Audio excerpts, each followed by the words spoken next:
Hello and good morning from Tyne Valley. This is the first game of the second day of action here at the 2022 Atlantic Women's U18 Hockey Championships. This one is between the Newfoundland and Labrador champions and representatives, the Eastern Icebreakers, and the Prince Edward Island representatives and provincial runners-up, the Central Storm. My name is Luke Diamond. Thank you for joining in for the fourth game of the round-robin portion of this tournament. The round-robin, of course, stretches over 3 days and for 11 games. Yesterday there were 3 round-robin games. Today will be 4, and tomorrow is back to 3. So let me correct that right quick. There are 10 round-robin games. If you include the bronze and the gold, there are 12 total in the tournament. For both Eastern and Central, this will be their second game each in this year's Atlantic Championships, and both are looking for a better result than yesterday. Both teams got off to rough starts and finished with much less than desirable results. They played in the first 2 games yesterday, not against each other, but the first game involving the EDSA West Reds, the New Brunswick champions, and Central. That one ended 6-2 in favor of EDSA West. For Central, the goal scorers consisted of Captain Livy Lawler and Emily Gardner, both of those goals coming a little and too late in the third period. By that time, EDSA was already up 5-0. But it still wasn't as bad as the game for Eastern ended against the Nova Scotia champions, the Northern Subway Selects. That one ended by a score of 11-1 for the Selects. It was not pretty at all for the Newfoundland and Labrador reps. The shot totals especially were lopsided. 54 for Northern were their shots, and for Eastern only 5. After the first period, Eastern only registered 2 shots apiece. 1 in the second period and 1 in the third. They did beat Northern goalie Gabby Arsenault once though on the night. Heidi Newbury scored late in that first period for the lone Northern marker. And the teams are taking the ice here. We're about to get underway with the national anthem. It will be this morning Central on your left and the Eastern Icebreakers on your right, as both sides look for their first victory of this year's Atlantic Championships.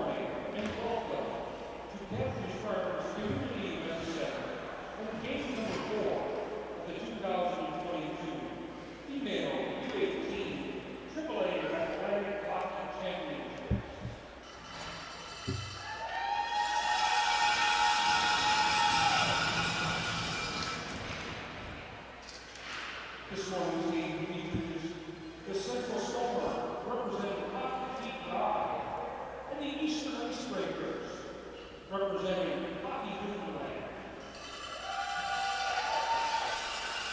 As a partner of fair-play hockey, Canada is attempting to remove all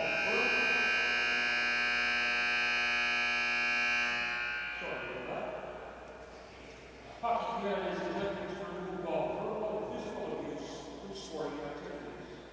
Therefore, profanity directed at any fan, player, or official will not be tolerated and will result in your immediate ejection from the game. We thank you for your cooperation. Captain Sharp's community event center is a designated non-smoking facility. Today's officials for the game are referees Jennifer Stewart and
And talk about anticipation for day 2 of action here in Tyne Valley. About a good almost 60-second, 1-minute wait there for the national anthem to be played from the box. I think there was an issue with the phone or whatever the music and audio is running off of today down in the scorer's bench.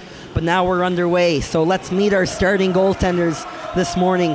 For Central, Katie Hughes is making her first appearance of the Atlantics. Her .289 goals against average was the second best among PEI goalies this season, which she pulled off in 9 games played. However, the playoffs weren't as kind to her as she gave up 5 goals in Game 1 of the Island Final against Western Wind. She also last won a game on October 31st, so she'll look to change that up tonight. And the other net for Eastern, making her second appearance of the tournament, is Haley Bennett. She came in relief of Darian Harris following the 7th Northern goal in yesterday's round-robin game. From there, she made 23 saves in just over 30 minutes of play, earning the Player of the Game honor. And just under 24 hours later, she is back in between the pipes for the Newfoundland representatives. As Eastern has the puck down in Central Zone to start this game here in the first 30 seconds of play in this first of 4 games of round-robin action here at the Atlantic Championships. Handling that puck there is Newfoundland captain Holly Thistle. She'll be back on the blue line today, but has also been very offensively involved. The opposing captain, Livy Lawler for the Central Storm, looked to break that out, oncoming, swinging out from behind her net. Her teammate has to try again. That was Emily Gardner handling that puck. Gardner, of course, playing as an affiliated player on the top line with Livy Lawler and Georgia Hambley. That first bout of play, minute 15 seconds long, ends with the puck skipping up and out into the Central Storm bench, and the face-off will be back in their zone. Team Newfoundland completes a full line change there. It is Butler taking that draw. Julia Butler is in for the Icebreakers, but the face-off is won by Lawler and the Storm. Back down the other way, here now comes Georgia Hambley. Hambley is contested there along the side by Deneen Walsh, playing that far right wall for the Icebreakers. Walsh clears it up along the boards again, but in there pinching for the Central Storm is Callie McDonald. McDonald playing one side of that defensive pairing. The other side is Carly Acorn, who also made an effort to chip that puck back in deep. McDonald has it again, and she makes it just to the red line and fires it back in deep as the Storm go for a change. 2 minutes in here to action, no goals yet. We've seen a few instances of early goals this tournament, most notably Eastern were the victims of that yesterday when the Northern Subway Select scored twice in a 53-second span in the first 53 seconds, 13 seconds apart in that second period yesterday. That really spread out that game. They look to change that up, starting with Julia Butler. She throws it in front, and right there was Emily Stride. She couldn't take a shot off. Here's the rebound. And coming in with speed was Katie Parsons, who also got a crack in on Katie Hughes in that central net, but no one could solve her yet as she makes an important 2 saves there. Remember, the Icebreakers only had 5 shots yesterday, but their best period was that first period where 3 of their shots came. So far, I'd say they have about 2, so I think they're on their way to an improvement. But right in front again, there's another shot, again coming off the stick of Stride. And from there, it's a one-and-done play. Clearing that puck for the Storm was Grace London. Both teams will complete a bit of a change.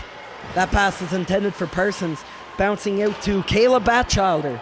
Batchelder doesn't go for the net, instead opting to dump it back in low. Waiting down there for the puck is Alyssa Perry.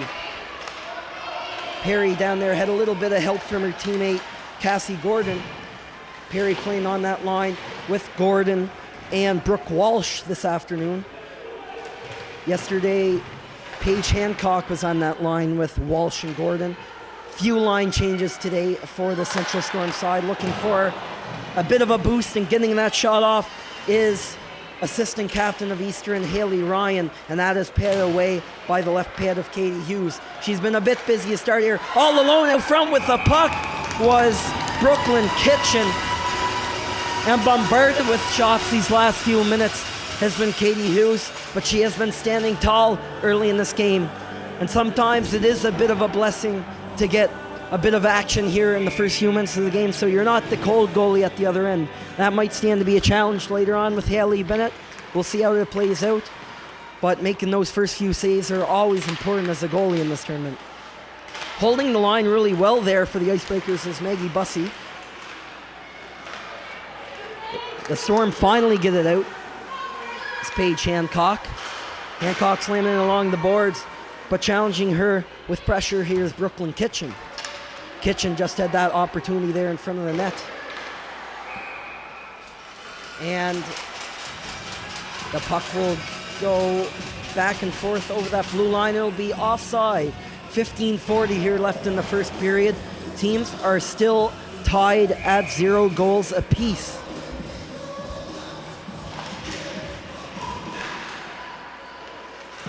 Georgia Hambley for the Central Storm goes right after that puck. She's helped there by teammate Grace Larkin on the blue line. Larkin is right in there with a trio of Icebreakers. Newbury was heading down the ice, and as she was on the 3-on-2, she had the stick slashed up out of her hands, and she and the Central Storm are going to be called for it. It's going to be Eastern with the first power play of the morning. Livy Lawler is the guilty party on that. And with 15:23 left in the period, Eastern will go up on the advantage.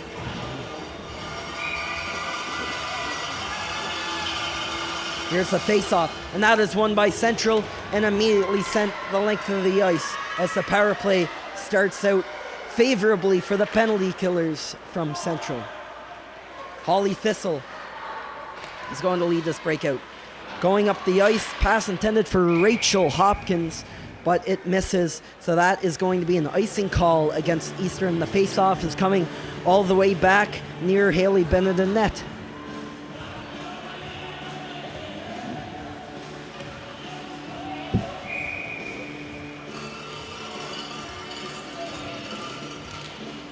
And this face-off now winning that draw for Central was Renee Chapman. It's chipped right back in. Penalty killers looking to, of course, kill off some more time. 30 seconds into this power play opportunity. Going for a rush here is Haley Ryan. Ryan shoots it between the legs of Acorn, but not between the legs of Katie Hughes, who is ready for that one. Battle for the puck comes to Holly Thistle. Thistle swings it on the no-look for Hopkins, and it is then shot back down the ice again for the Central Storm. And that first penalty kill unit does their job, and they go off for a change.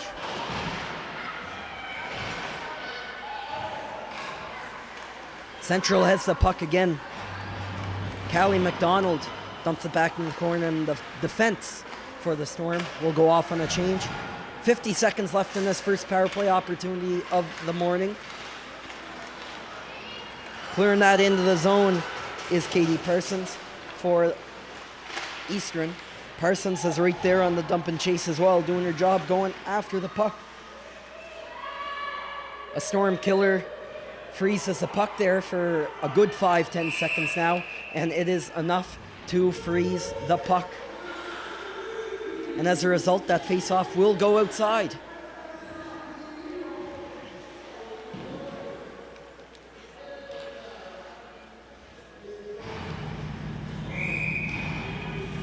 Right on the close side, just outside the blue line on the Central Storm side of the ice. The face-off is won back to the Eastern Icebreakers. Emily White playing back on defense. The pass goes. Here's a chance from Kitchen, and just before she could let the shot go, it looked like it was poked away by Batchelder on defense. Haley Ryan with the follow-up shot from the high slot, and that is knocked away by Hughes. Bounces right to Kitchen again as this power play is nearing an end. Only 7 seconds left, and everybody is on top of Katie Hughes in the crease, but she covers it before any further harm is done. Now down to 5 seconds in this Lily Lawler slashing minor. 13:28 on the big clock, though, in this first period. Just about 7 minutes into this game. Eastern coming out firing After a little bit of a lack of offense yesterday, they've had a little meeting and talk overnight, I'm sure, and are looking to get that offense rolling today a little bit more to keep up with the scoring of some of those other teams. Haley Ryan has that puck in the corner, forces it back down the kitchen. Winning back out front for Eastern is Fleet. But the puck is stripped by Lawler, who comes out of the box and goes right back under a shift. Lawler comes down the right side, fires it off the right pad of Haley Bennett, and it goes thrown across Bennett's blue crease again. And that doesn't go anywhere except the corner. It comes all the way out to the blue line, and it comes on out. So Central has to touch up on the offside. They're good to go again. Deneen Walsh starts his breakout for the Icebreakers. Maggie Mullins now coming in for the Storm. She had a little bit of a rush there, but had it poked away by Emily White for the Icebreakers. Now Butler off to White again. Shot down the ice all the way down to the central end, but not hard enough to be an icing call. Racing back to recover that puck is Georgia Hambley. Hambley is assisted there by teammate Renee Chapman. A couple of Icebreakers join in that scrum there, and the puck finally comes on loose. It's Grace London, the defender. London is out-muscled by Eastern captain Holly Thistle, and Thistle says no, and is going to try something on herself. London challenges her and drags her down, and the Storm are going to go to the box again.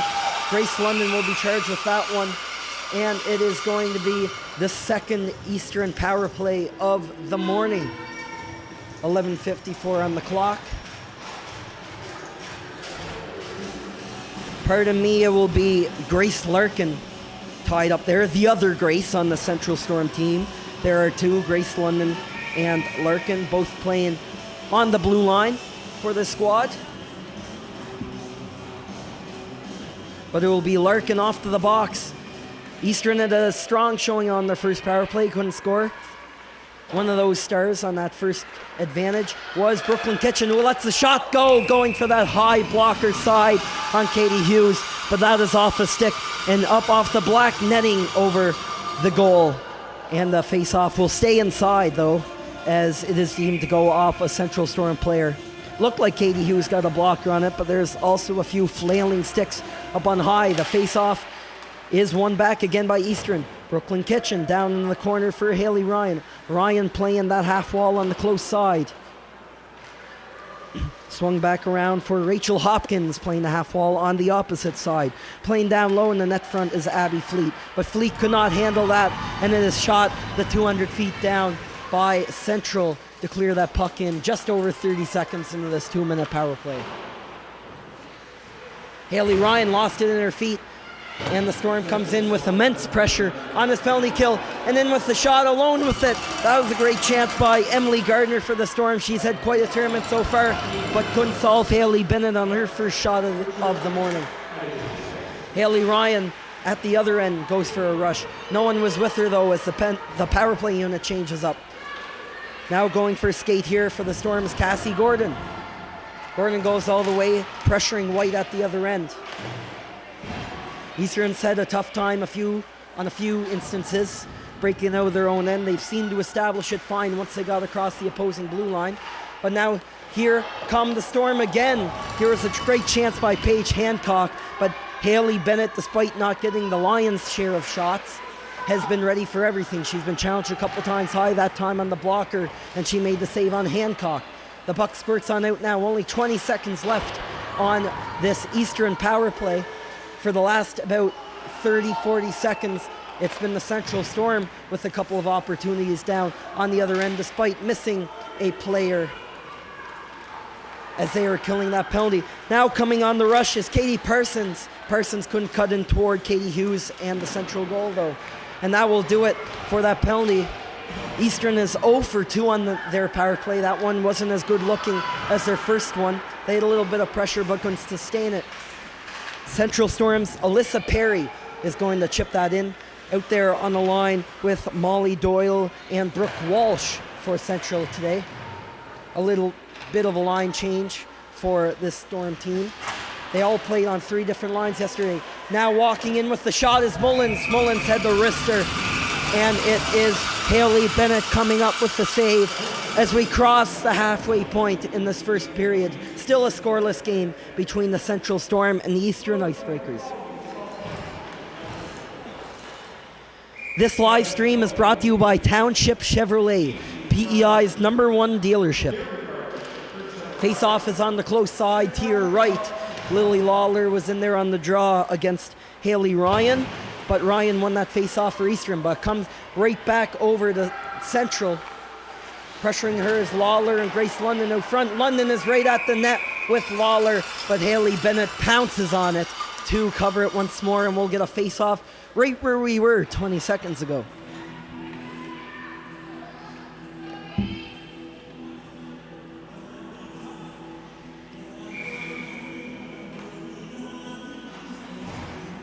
By the looks of it, Central is again missing Kaylee Lutley from the lineup. Lutley, their second highest scorer of the season with 10 points in 21 regular season and playoff games.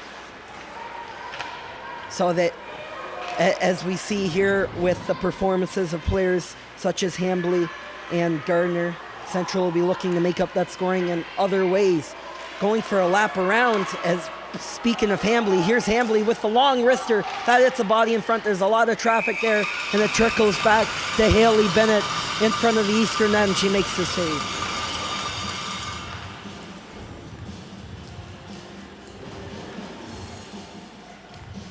And again, there aren't many stats available for the Eastern Icebreakers as of right now. Of course, their regular season was canceled because of the COVID situation in Newfoundland. They did play a provincial tournament to decide who would go to this tournament. So this is Eastern's sixth game of the year. Yesterday was their 5th. They played 3 against fellow provincial teams as they beat the Tri-Pen Ice in the Newfoundland final to earn their Newfoundland berth here at the Atlantic Championships. So they're new to the season too. On the other hand, the Central Storm playing their 26th game of the season. So they have 20 games in hand. They're more in mid-season form, maybe a bit more tired, but a bit more prepared, one might argue, in a game like this. But as we see in an Atlantic's tournament, anything can happen. And so far, the Icebreakers have been full of life and have controlled most of this first period. But in the last few minutes since that last Central penalty, it's been the Storm controlling most of the play. They've been down toward Haley Bennett and the Eastern defense. As Acorn rims that around the boards there. Coming on the line change for Central is Brooke Walsh. Brooke Walsh is down there in the corner with line mate Gordon. But both of them lose it. Coming up the ice is Katie Parsons, but she lost that in her feet, so it has to come on back to her defender, White. Central trying to complete a change. Pardon me, Eastern was. And everybody got a little tied up there. It's a game of slocky at the blue line, but looks like Butler for Eastern finally gets it down to the other end of the ice. Now here's Heidi Newbury. Newbury had the lone goal for Eastern yesterday in that Subway Selects beatdown. Haven't seen a lot of her yet. Not getting a lot of power play time, but still, let's see what happens. It was Newbury there with the puck, got rubbed off that puck by Walsh, but that doesn't do enough to keep it in the end for Central. They have to touch up and start again. That's dumped on in. Fillier retrieving that puck behind Haley Bennett. And that comes on back to the line for defender Grace Larkin, who risks it on for Haley Bennett to make the easy cover. With 6:28 on the clock here in a scoreless first period so far. We've had goals in the first period in all 3 games this tournament. Edza West scored 4 goals in their first period of the first game of this tournament, went up 4-0 heading in the locker room. It was a 3-1 score for the Subway Selects against Eastern in the second game yesterday. And then in the game between the Western win, the late one yesterday, between Western and Edza West, it was 2-2 after 20 minutes of play. There was only 1 goal after that, as that game ended a 3-2 score in favor of the Reds. Here's the long shot that is blocked away. Brooklyn Kitchen has been looking good in that offensive zone today, getting a few shots off. She's been a threat so far. That one was a nice blocker save, though, by Katie Hughes, and it goes down to the other end of the ice, and just enough for an icing call to be assessed against the Central Storm.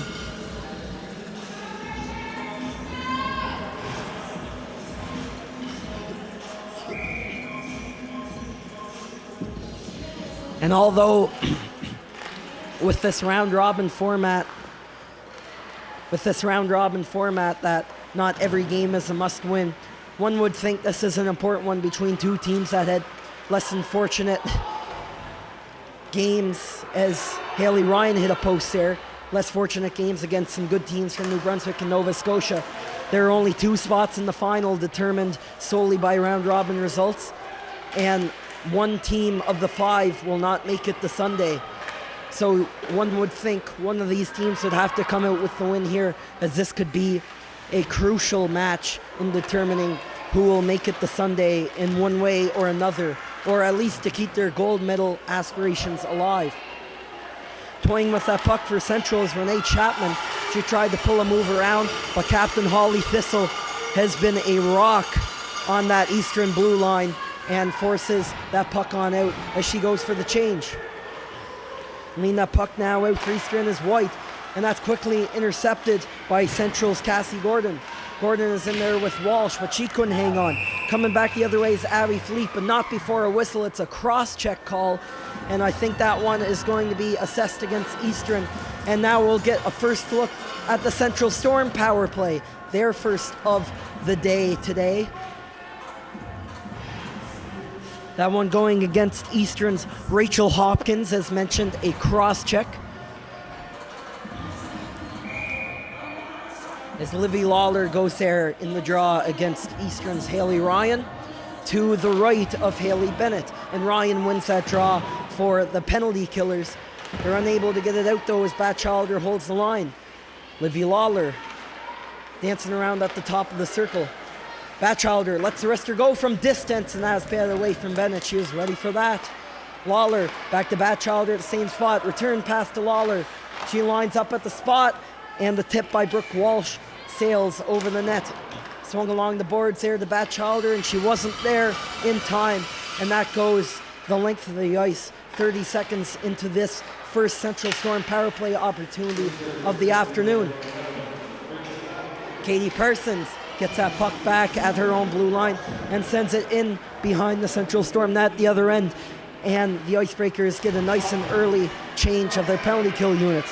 Right out there, rolling is Julia Butler. Butler takes it right to the net, and it goes out front, and it came out loose there a second on Katie Hughes, but Hughes was able to cover that before it came back out again on another rebound, which could have been dangerous for the Storm team that is still on the power play here. We're a minute into this power play. 1 minute and 2 seconds remaining on the clock. 3 minutes and 43 seconds on the clock in this period, as we're just over the 16-minute mark here in this game. As the Storm lead it back down again on their power play, looking to get something going.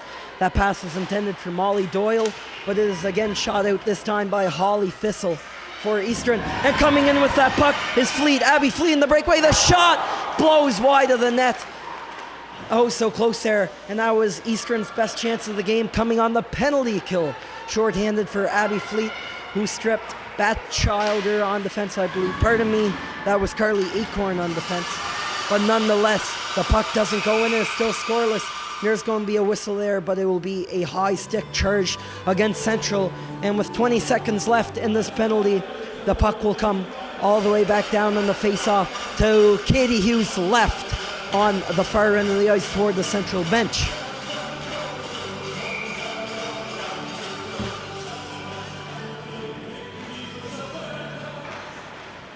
A few more electrifying performances from Eastern today, whether it's Abby Fleet or Brooklyn Kitchen. Now coming into the 3-on-1 was Walsh. Walsh was accompanied there by Hancock, but is poked away by Thistle. And the shot goes wide, comes right back around again, lost in someone's feet. Hancock jamming away at the net, and Haley Bennett was there and ready for it, and stoned her at the side. The shot is directed back toward the net, and that Maggie Mullins wrister goes off the side, right along now, deep through the crease. Walsh looked to wrap that around in the backhand, and as the penalty expires, Eastern comes the other way. That one's wristed in by Abby Fleet, who just moments ago had that breakaway. Perry with the outlet pass to Lawler. Lawler is stoned at the blue line, but coming in again is Mullins. Mullins is going to go for a bit of a rush. She has room for a shot, but she fans on it and it drifts wide of the glove hand of Haley Bennett. 2 minutes to go now in the first period. Still a scoreless game.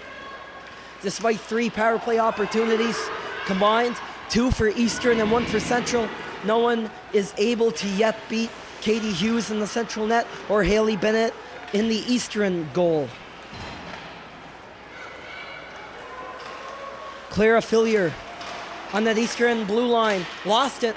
Livy Lawler coming up there with a head of steam. Lawler, the team's leading scorer, Central's leading scorer this season. 14 points in 20 regular season and playoff games. All 14 of those coming in the regular season, as she missed all but one in the Island final against Western, come back to that final game, but she seemed to have found her form here in these past few games. That comes in around the net as Central is pouring on some late period pressure. That goes in around in front of the net, and Haley Bennett had it roll off her pad there for a second with a storm of Storm players right there in the goal crease waiting for that puck to come in free. But Bennett has been a magnet for that puck all period long. Nothing has come off her yet. Still, as I say, all these games, it ain't over till it's over. Still 41 minutes of hockey at least left to play this game. Pressured over there in the corner, Emily Gardner fighting with Abby Fleet with that puck, and Gardner comes out unscathed. Out to Batchelder, she lets the wrister go. That one misses, rebound out to Gardner in front of the net. She scores! Emily Gardner threw that to the net. Renee Chapman was right there on the back door, but that puck took a bounce off something, and going by how the players are skating past the bench, it is Emily Gardner with the opening goal of this hockey game with 50 seconds left in that period. The Central Storm strike first here this morning.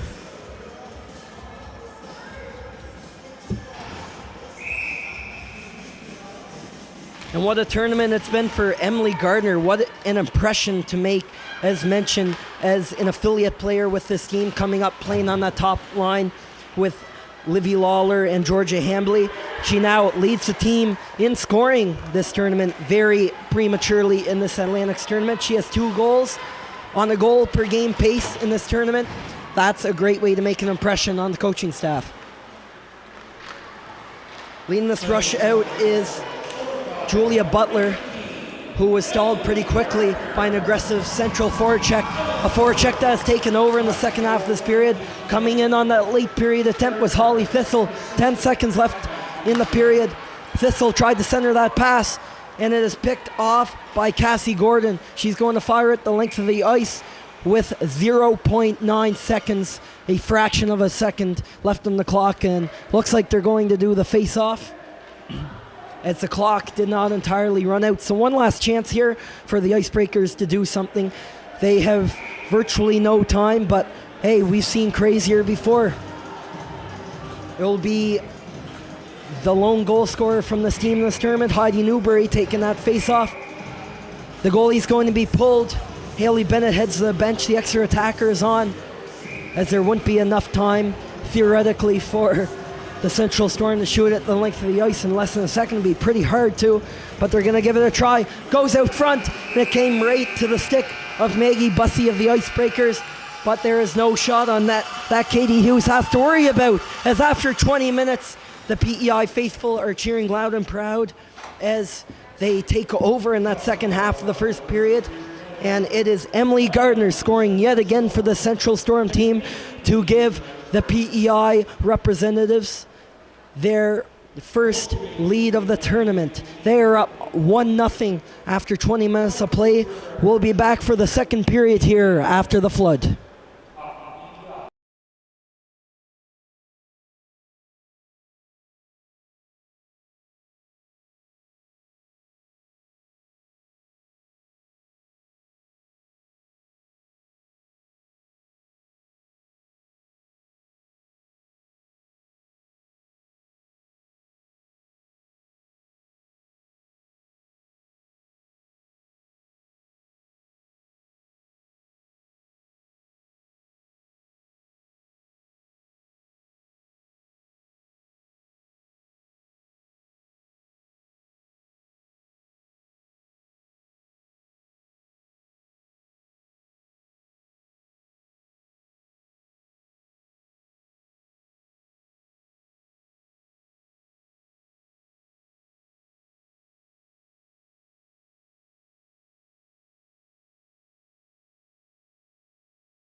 Hello and welcome back here to Tyne Valley in this early morning matchup between the Newfoundland and Labrador representatives, the Eastern Icebreakers, and the Prince Edward Island representative, Central Storm.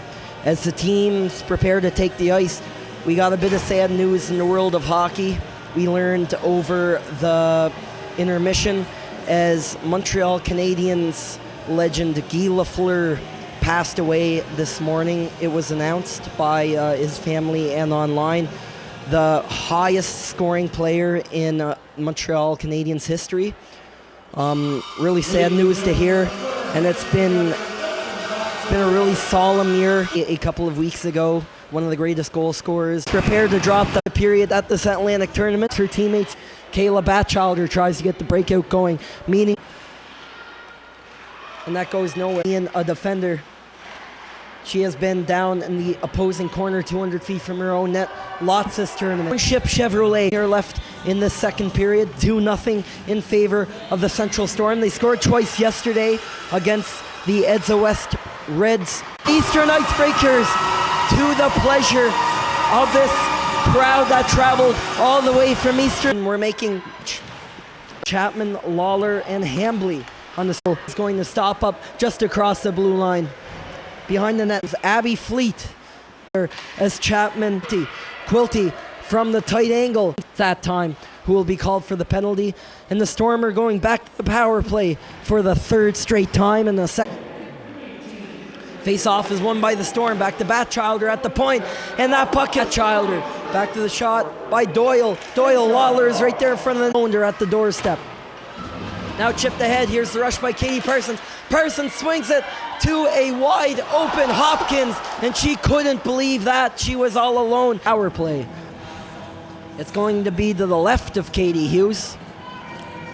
It's the penalty killers get the sign for the Eastern Icebreakers. Their top line, arguably, of Haley Ryan, Brooklyn Kitchen, and Abby Fleet out here to kill this crucial penalty against the Central Storm. Now up by a commanding saucer it to Maggie Mullins. She's going to walk to the high slot. Here's the wrister along the ice. It goes up high.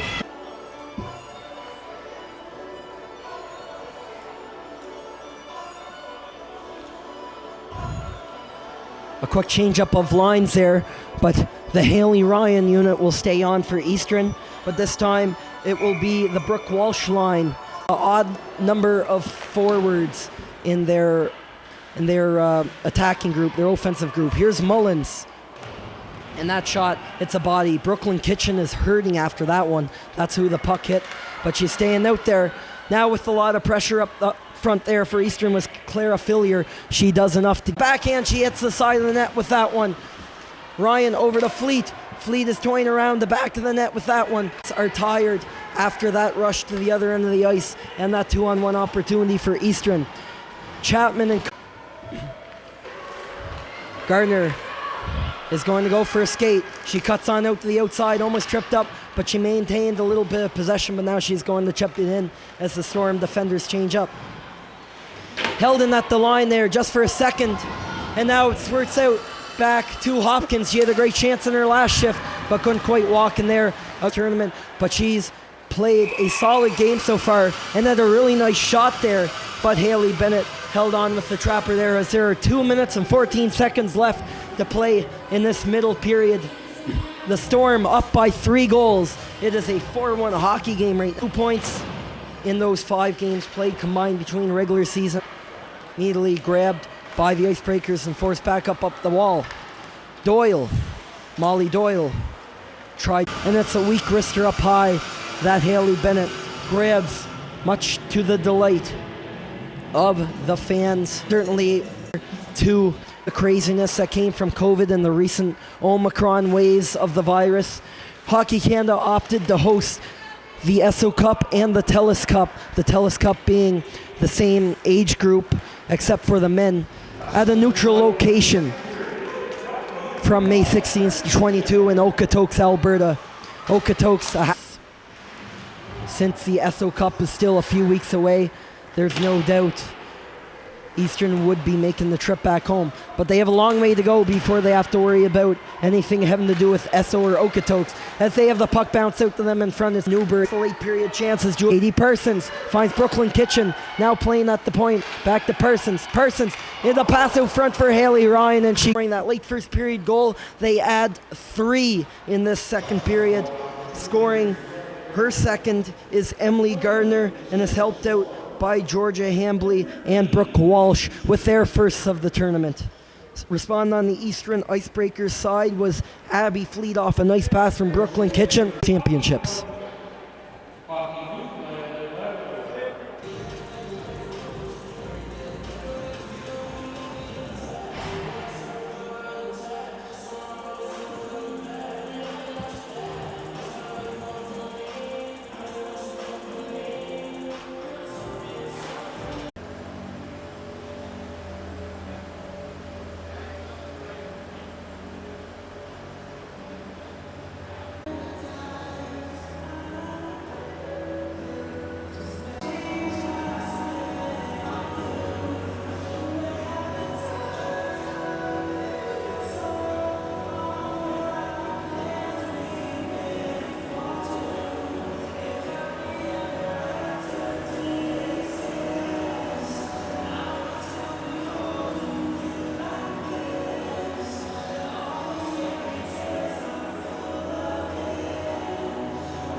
Well, hello and welcome back to the third period of this round-robin matchup between Newfoundland's Eastern Icebreakers and the PEI Central Storm. Now, I understand the broadcast cut out at times over the second period, and that seemed to be an issue here. That's usually an issue here in rural areas, especially rural PEI, and I'm sure in rural Newfoundland or anywhere in Newfoundland, it's not necessarily a big city or that either. I hope you understand the issue. We apologize, and I'll run through a little bit of how the second period went. 4 goals were scored, 3 for Central, and 1 was scored by Eastern. Gardner got the scoring going with her second of the game, third of the tournament with that one. Abby Fleet responded shortly after on a 2-on-1 on a nice pass from Brooklyn Kitchen. That made the score 2-1. But after that, it was all Central. The play moved down to the other end, and it was Central's Brooke Walsh who took the puck in hard to the net and jammed away at it a few times on Haley Bennett and finally put it past her to make the game 3-1. And then just moments later, Central's Georgia Hambley went for a lap around the offensive zone, went for a circle around everybody, and got the shot off right around the face-off dot to Haley Bennett's right, and it appeared to roll up in Eastern defender's stick and up and over the glove of Bennett to take the score where we are now at 4-1.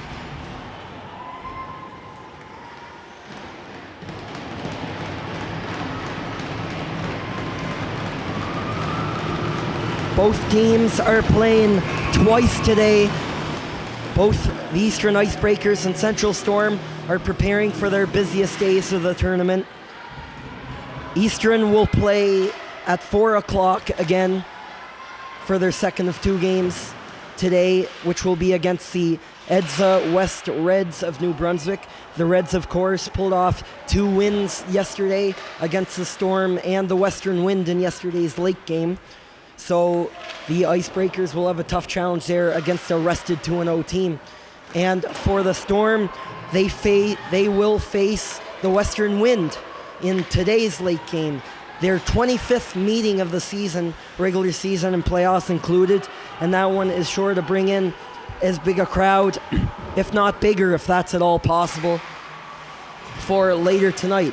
As this second period gets underway between Eastern and Central. It's really a tournament defined by localities.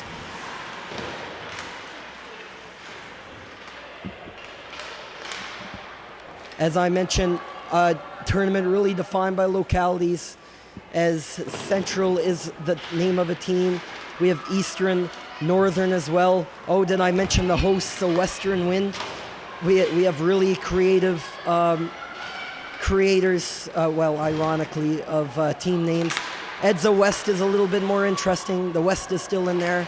But it's a simple way, especially when you're taking the best players in the region of a particular province, to keep things organized. But hey, I don't make the teams. I'm not going to say much more than that. It surely doesn't discount from the quality of hockey we've seen so far, as that shot is directed in on Haley Bennett for her first save of the third period. We're 1 minute and 47 seconds into the final frame here, as the Storm lead by a score of 4-1.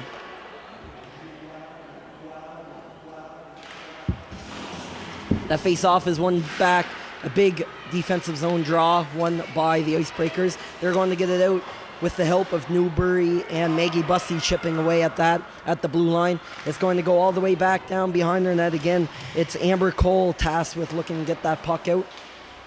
Jammed away at it to his Chapman on the other team. Chapman cuts in, here's the shot, and Bennett was all over that, making the blocker save. Along with Central's effort today and the 23 saves she made against Northern yesterday, Haley Bennett is one of, if not the busiest goalies in this Atlantics tournament. And she has just played barely over 1 game. Of course, she played half of yesterday's game against the Northern Subway Selects of Nova Scotia. That was a rather ugly game for Eastern. but they've kept up just fine with Central today. And here's the pass out front, right there with that puck for Central was Grace London. It was a nice pass from Chapman. Chapman will go off for the change. Well, in the meantime, London was denied by the pad of Haley Bennett. Leading the rush the other way is Holly Thistle, but that's intercepted by Carly Acorn. Central's going to come back with it, but a little too eager there was Emily Stride, who cut into the zone while her teammate was still in the zone. So the face-off will come out right on your screen toward the middle of the ice, on the left side and on the close side. Face-off is won back to Carly Acorn of the Storm. D-to-D pass, and that's relayed up for Hancock. Hancock's going to chip it back in down low with the puck now. Brooke Walsh, the goal scorer, had the third Central goal with that effort in front midway through the second period. Grace London still on the ice here. Having a good shift so far, has had a couple opportunities of her own, but has played up to Katie Parsons, a near 2-on-1, but she could not handle the breakout pass. It gets lost in her feet, and it goes over to Walsh. As Walsh came back on the back check, but now she will lead the play up the ice as Eastern completes a change. Swinging around now for Central is Doyle. Couldn't dump it in far enough, and it will come back to her defenders right around center ice. And that's picked up by Fleet. Fleet accompanied by Ryan. Ryan, the shot, and saving that was Hughes. She lost it though. She thought she had it, but it trickled off to the wrong side of her. But there are no Eastern players there to make her pay. Here comes Ryan now with a chance right at the net is Brooklyn Kitchen. But on top of that is Katie Hughes, who does see it that time and makes no error in jumping on that and forcing the face-off to her left. 15:44 here in the third period. Central still maintaining that 3-goal lead in this all-important second game of the round robin. Both sides looking for their first wins of the tournament after not getting the results they wanted in yesterday's tournament openers. And coming the other way for Central. It's a 2-on-1 now. Perry leading the rush. Cross-ice pass. It was a saucer intended for Chapman, but it did not hit the ice in time. And going to bat the puck was Chapman, but she missed. It was a tough pass to handle. Chapman now leading that puck in. Here's Perry at the side of the net. It's a scramble out front.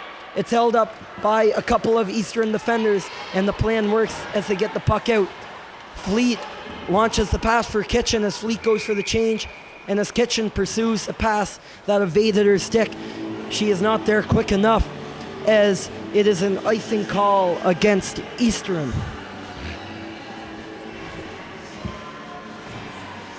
This live stream is brought to you by Township Chevrolet, PEI's #1 dealership.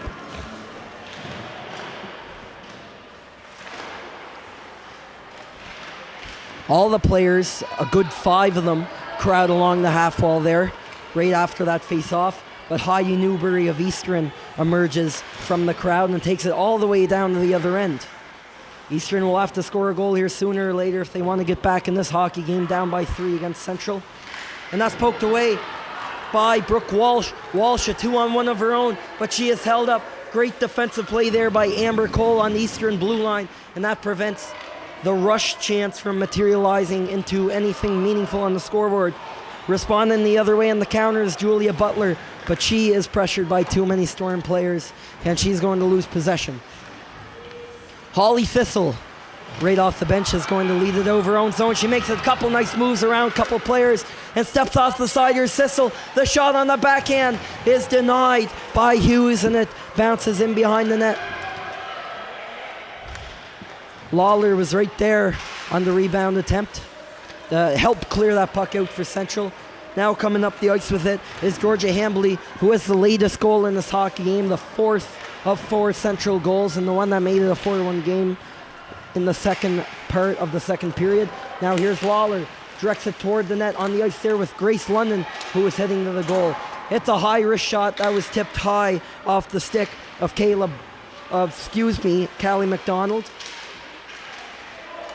Hopkins now has the puck at her own blue line, and she's going to go for a rush.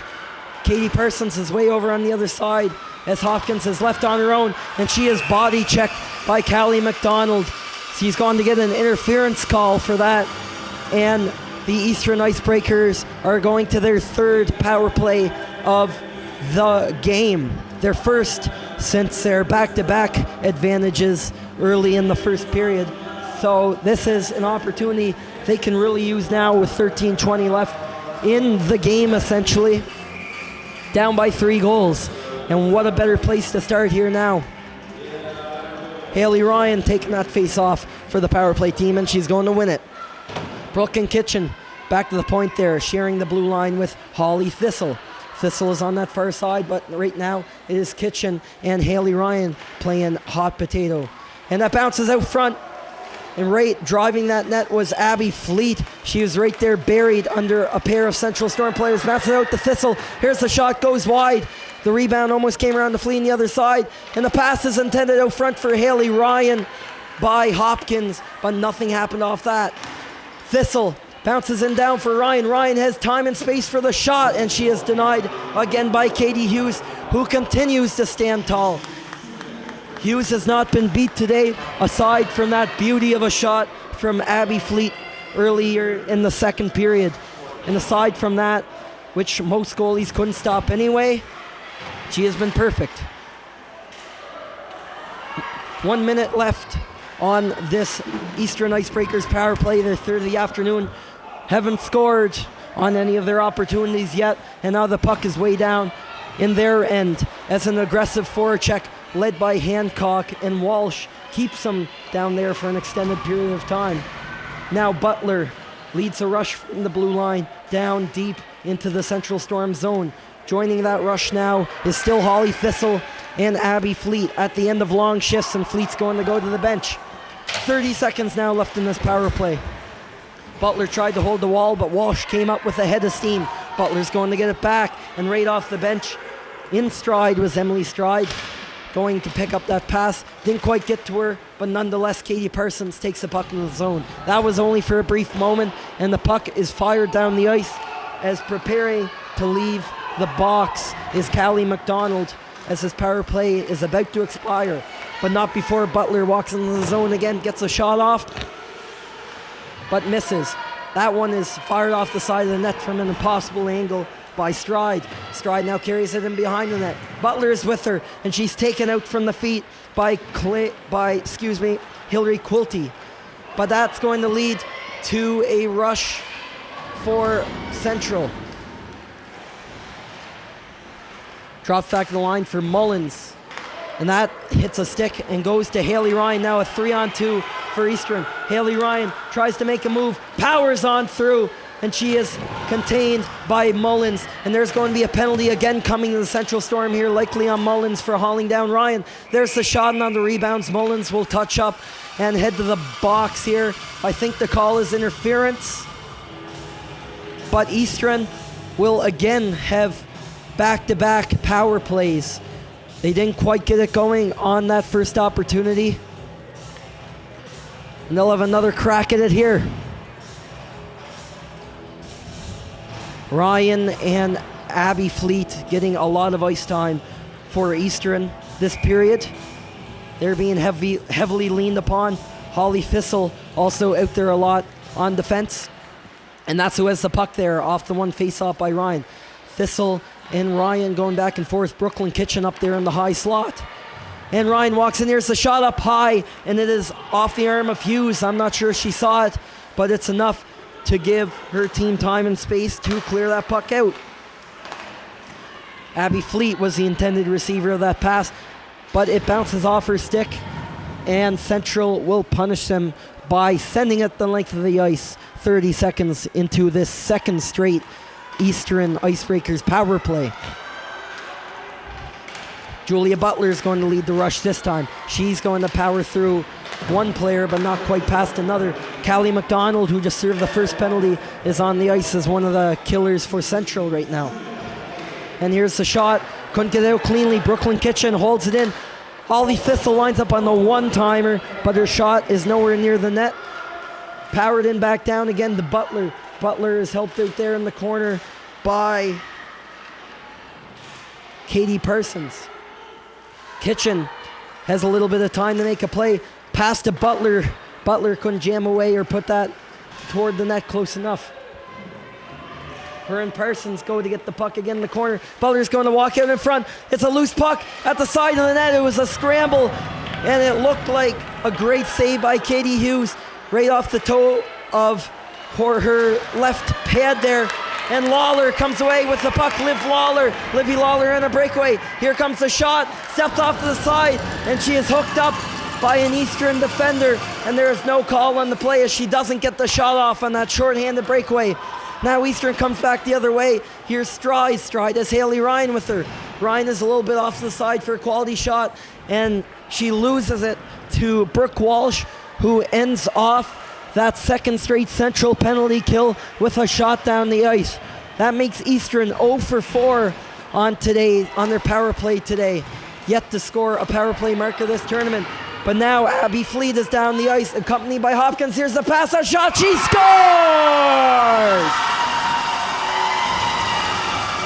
Rachel Hopkins on a 2-on-1 with Abby Fleet. What a game these two players have had.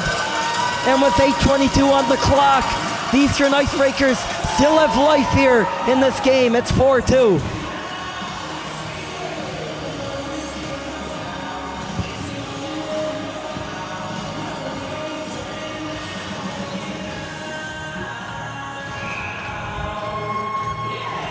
The three things guaranteed in life for this Eastern Icebreakers team is death, taxes, and Abby Fleet being involved in the goal on any 2-on-1 she takes part in. On that first Eastern goal, of course, she scored on that nice shot off the pass from Brooklyn Kitchen. This time, she is setting up teammate Rachel Hopkins, who buries her first of the tournament to make this game 4-2, and Eastern isn't quite done with Central yet. Right now with the puck is Julia Butler, and it's a turnover to Chapman. Chapman forces the takeaway. Tries to swing it out front. Waiting out there was Hancock. Also waiting in front of the net is Emily Gardner, as that trio of forwards are paired up on this line with just under 8 minutes to play here in this period. Again, make sure to tune in to our other 3 games. Today there is a slate of 4 round robin matchups today, this Friday in Tyne Valley. Next up, it is the Western Wind playing their second game, and they are taking on, also in their second game, the Nova Scotia powerhouses, the Northern Subway Selects. The Selects coming off a commanding win over Eastern, while the hosts are looking for their first win after just barely dropping their matchup against the Edza West Reds from New Brunswick last night, 3-2. Eastern and the Edza West Reds play at 4 o'clock, while tonight for the late game, the Wind, the host, will play the Central Storm. The Storm, their third game of the tournament, their second today, as they try to hang on in what it is remaining a close game between them and the Eastern Icebreakers, as they are staying in this one thanks to a Rachel Hopkins goal off the pass from Abby Fleet. Eastern's right back down there. Brooklyn Kitchen, Fleet the long shot, and that is right into the glove of Katie Hughes, who will hang on for the face-off.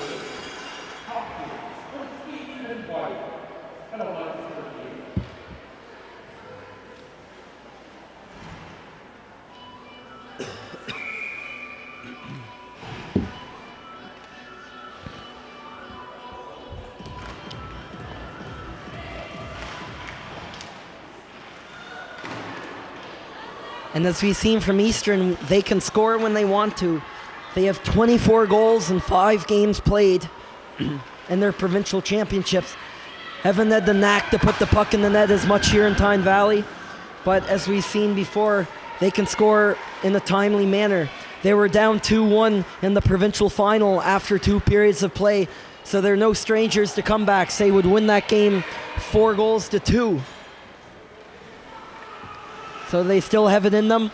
The next 6 minutes, we'll find out, as Brooklyn Kitchen leads that breakout for the Icebreakers up the ice to Hopkins, the goal scorer. She's accompanied by Fleet. Fleet has a goal and assist today. Bounce out to Hopkins. Clara Fillier with the shot, but that one's blocked in front on the half clapper in the slot. Remaining on the play is Fillier over to Hopkins. Hopkins way out front is Katie Parsons. She couldn't get the stick down far enough. And here's the shot from long by Stride. Bouncing over to Parsons. Parsons is challenged there in the corner by Grace Larkin, the defender for the Central Storm. And Larkin comes out victorious as she gets the breakout started. Up to Chapman. Chapman's going to cut through. Can't keep the strength on the stick though long enough as it heads up for Emily Stride. Stride is accompanied by Hopkins. Hopkins right at the end of a long shift. She's out there with Holly Thistle, the third person coming in on this Eastern rush. But it swings back around on a one and done as Central chips it out to center ice with just over 5 minutes left in this one. Central just holding on to a 2-goal lead. They're up 4-2 over the Eastern Icebreakers. Eastern with the only goal this period, Rachel Hopkins. Hopkins with her first of the tournament. 3 different goal scorers. And speaking of goal scorers, again, it is Emily Gardner who restores the 3-goal lead. And it is the hat trick for the affiliated player from Central. Her 4th of the tournament. She takes over the tournament scoring lead in goals scored rather than points, but she has 4 in 2 games played. What a tournament for Emily Gardner. It looks like Haley Bennett lost track of the puck trying to track it. It was the long wrister from toward the blue line, but a great shot by Emily Gardner, and it is her 3rd of the morning here in Central's 2nd game. And it bounces out again. That almost popped out to Livy Lawler heading to the net with a head of steam, but it bounces out instead to Abby Fleet of the Icebreakers. Fleet has the puck caught in her feet, as is a great defensive play by Hillary Quilty as the Icebreakers get it back. Julia Butler had the puck for just a second, but the Storm will force it out as they have that much more breathing room heading into the game's final few minutes. Now up 5-2 by 3 goals. Maybe they're able to afford a little bit of rest before they take on their cross-province PEI rivals in Western tonight. And Hancock was right there in front of Haley Bennett, who covered up and was given a rather aggressive shove by defender Deneen Walsh, protecting her goalie in the final seconds of this game. And Newfoundland's in a bit of a worse position here as they'll be playing the earlier game. Central will have another couple hours of rest, but Newfoundland is back on this ice in 4 hours' time against the EDSA West Selects of New Brunswick, who will be playing their first game of the afternoon at that time. They played the late game yesterday, pulled out 2 hard-fought wins, but will have that advantage of rest for the rest of the tournament. Curious to see how that plays out, as they were the only team to play twice on day 1 here in Tyne Valley. Holly Thistle takes it across the blue line herself. A pair of Central Storm defenders right on her back, and they come out with the puck. Haley Ryan does the same though to Chapman, who is looking to lead the breakout for Central as the teams go back and forth between the blue lines. Ryan had it, but her pass is ill-advised and misses as Callie McDonald looks to dump it in for the Storm, but is met with a ton of opposition as she came up against the red line.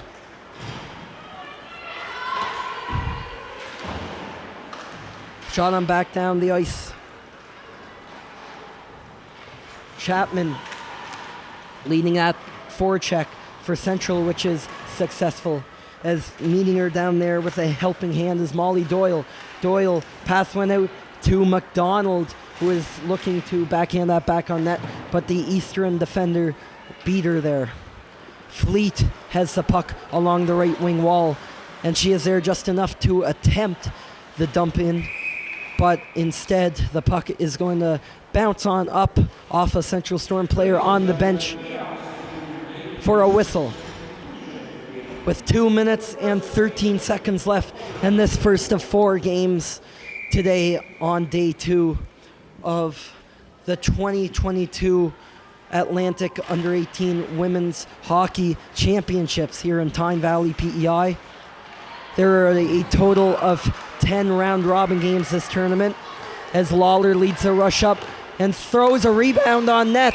I think she is intentionally going for the rebound there, but at the same time, she ran into Bennett. Her teammate was also there and was thrown down by an Eastern defender, as this game has been approaching an end and players have been getting tired. The Icebreakers have been sure of one thing. They want to protect Bennett, who has been playing at an all-star level for them in goal in these first 2 games of play. Of course, Bennett doesn't want to have the goals against average numbers she desired, but all things taken into perspective, she's been really strong and important for this Icebreakers team. I wouldn't be surprised if she again earned a Player of the Game honor. Either her or Abby Fleet, perhaps, for the Icebreakers. We'll find out here after the final whistle, which is about 90 seconds away on the score clock, as we're at 1:30 in this game.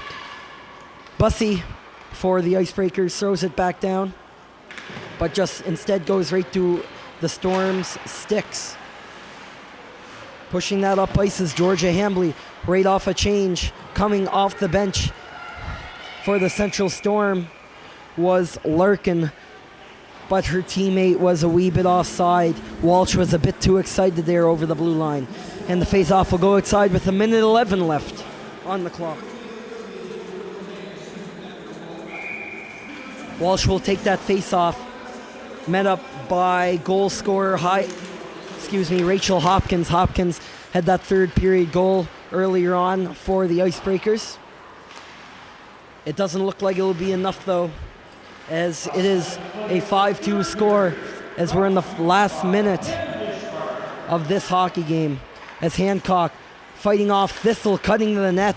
What a display of power there by Hancock to fight off Holly Thistle, who is a really difficult defender to get around, as the puck works its way up to Hopkins, but Batchelder gets in the right position to keep Hopkins from springing on any sort of opportunity around her. Now down high in the Central Storm defensive zone. Katie Parsons throws it out front. The shot trickles over to Hopkins with the shot, but she's denied in front by Katie Hughes. The only 2 goals Hughes gave up were on clean 2-on-1 rushes off of changes, as Stride moves it up in the final 10 seconds. And after dropping yesterday's tournament debut 6-2, the Central Storm hold off the Eastern Icebreakers and improve their record to 1 win and 1 loss to get back into the running here at the Atlantics for their first win in Tyne Valley this weekend. Katie Hughes with a great performance, giving up just a pair of goals, a pair of nice goals from the Eastern Icebreakers, as the Icebreakers fall to 0-2 after a tough pair of games, and it doesn't get any easier as they're back out here at 4 p.m. local, as we take it to the ice to see who our players of the games and the most sportsmanlike players of the game are.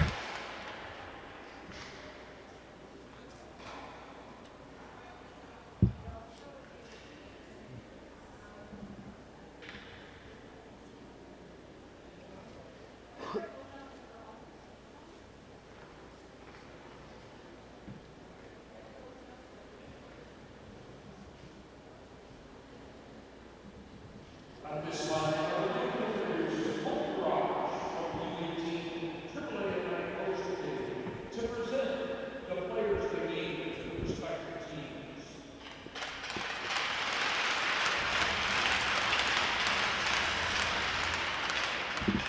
First, the Central Storm. Player of the game with 3 goals, number 18.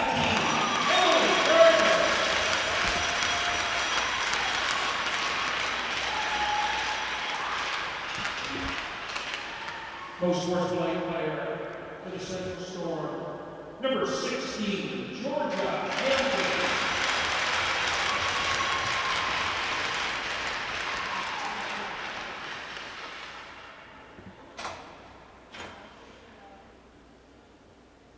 Today's most valuable player for the Eastern Icebreakers is number 20, Julia.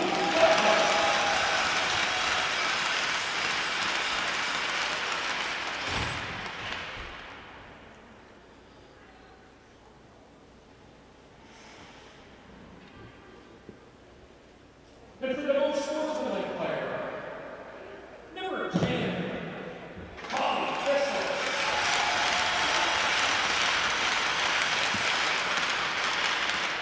As we can see there, not much of a surprise on the Central Storm side. Emily Gardner coming away with that player of the game with the hat trick. Her second, third, and fourth goals this weekend here in Tyne Valley. She leads everybody in goals scored early on in this Atlantics tournament. Georgia Hambley, the most sportsmanlike player on the winning side, also with a goal today, with the fourth of Central's 5 goals, with another strong game on that top line, playing alongside captain Livy Lawler. And for Eastern, the player of the game going to Julia Butler. Butler really involved, didn't have the points or the scoring or anything like that, but led the rush, played a really physical game, made some smart heads-up plays, and overall, aside from the win they would have liked, put up a solid showing.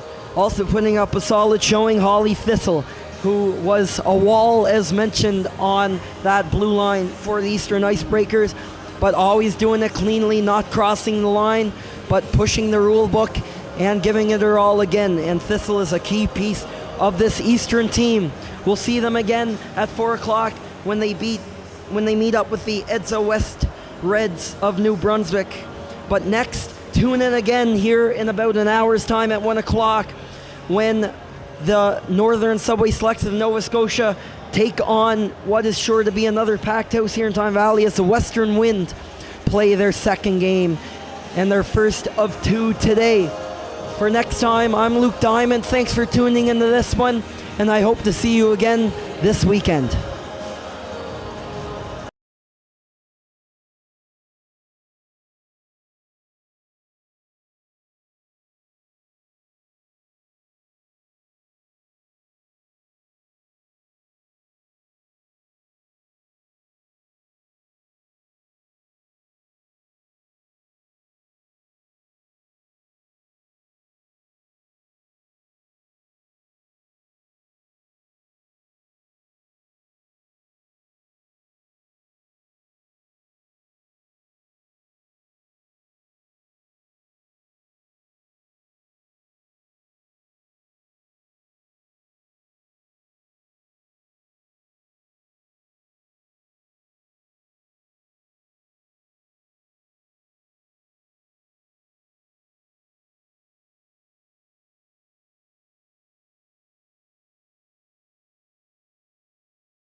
Good afternoon and welcome back to Tyne Valley, Prince Edward Island for the second of 4 round-robin games here on this Friday here at the 2022 Atlantic U18 Female Hockey Championships. Today, the second game is between the Nova Scotia champions, the Northern Subway Selects, and the host team here and the PEI champions, the Western Wind. My name is Luke Diamond. Thanks for joining us again in what is the second game of the tournament for both the Selects and the Wind. Let's run through each of the teams before this one gets going. The Selects coming off a commanding 11-1 victory in yesterday's matchup against the Eastern Icebreakers from Newfoundland. Sarah Stewart, the captain, we've talked about how dominant she's been all year, really, scoring 28 goals in 22 games in the Nova Scotia and rather the Maritime Major Female Hockey League scoring race this year, and then went on in the final 2 games of the Nova Scotia final against the East Hants Penguins, scored 10 points, including 6 goals in those last 2 games to clinch the provincial banner for the Selects. But yesterday, she built on that, adding another 5 points, including 2 goals, to help her team to a victory. Line mate Brooke Thompson scored 3 times the hat trick. There's been 2 hat tricks this tournament. Brooke Thompson has one of them for 4 points of her own. And line mate Olivia Marks up there too with 4 points, including 2 goals. That line has been money for the Subway Selects. They've been great up and down the lineup, and they'll look to do that again today against the host team, the Western Wind, who are coming into this game 0-1 after not getting the results they wanted last night in their tournament opener against the New Brunswick champions, the Edsa West Reds. That was a 3-2 result. It was tied after 1, but thanks to the excellent play of Edsa West, Riley Partington between the pipes, and the winning goal from Isabel Michaud, a beauty of a dangle and a shot that eluded goalie Soraya Richard in net. That was all that was needed to decide the result of that one. It's going to be loud in here, both right now and tonight, when the host team, Western Wind, plays against the Central Storm, the Battle of PEI. Expecting a bit of a bigger crowd tonight, but right now, much of the stands are filled again here at the Cavendish Farms Community Sports Centre. Even the local school has taken a few classes out to come attend the game this afternoon. Everybody in the community is invested in this as the teams take the ice. The Northern Subway Selects to your left, and the host, the Western Wind, the home team on the scoreboard today too, to your right, as we tune into the PA and listen to the national anthem before puck drop. For game number 5, the 2022 Female U18 AAA Atlantic Hockey Championships.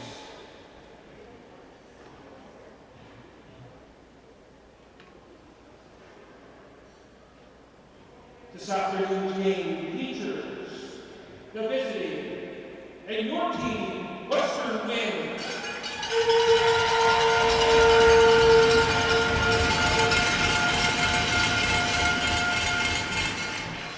And representing Nova Scotia, the Northern Subway Selects.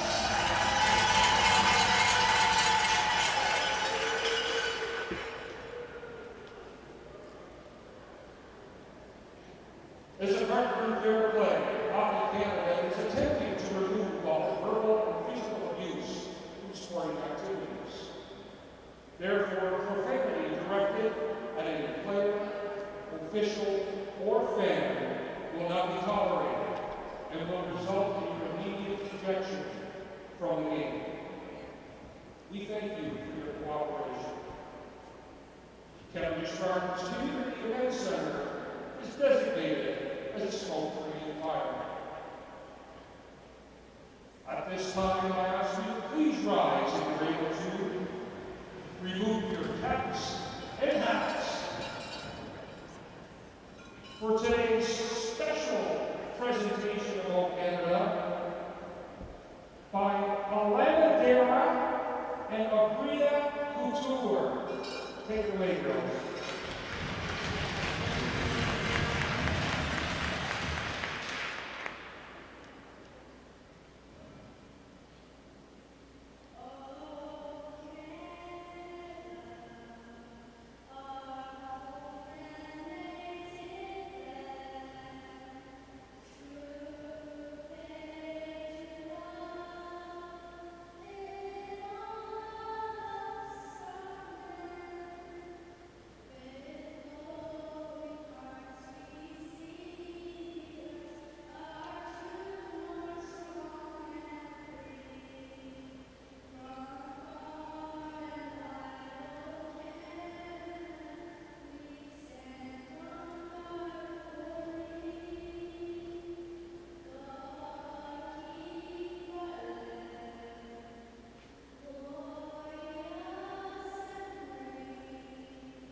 An excellent rendition of the national anthem there by some locals.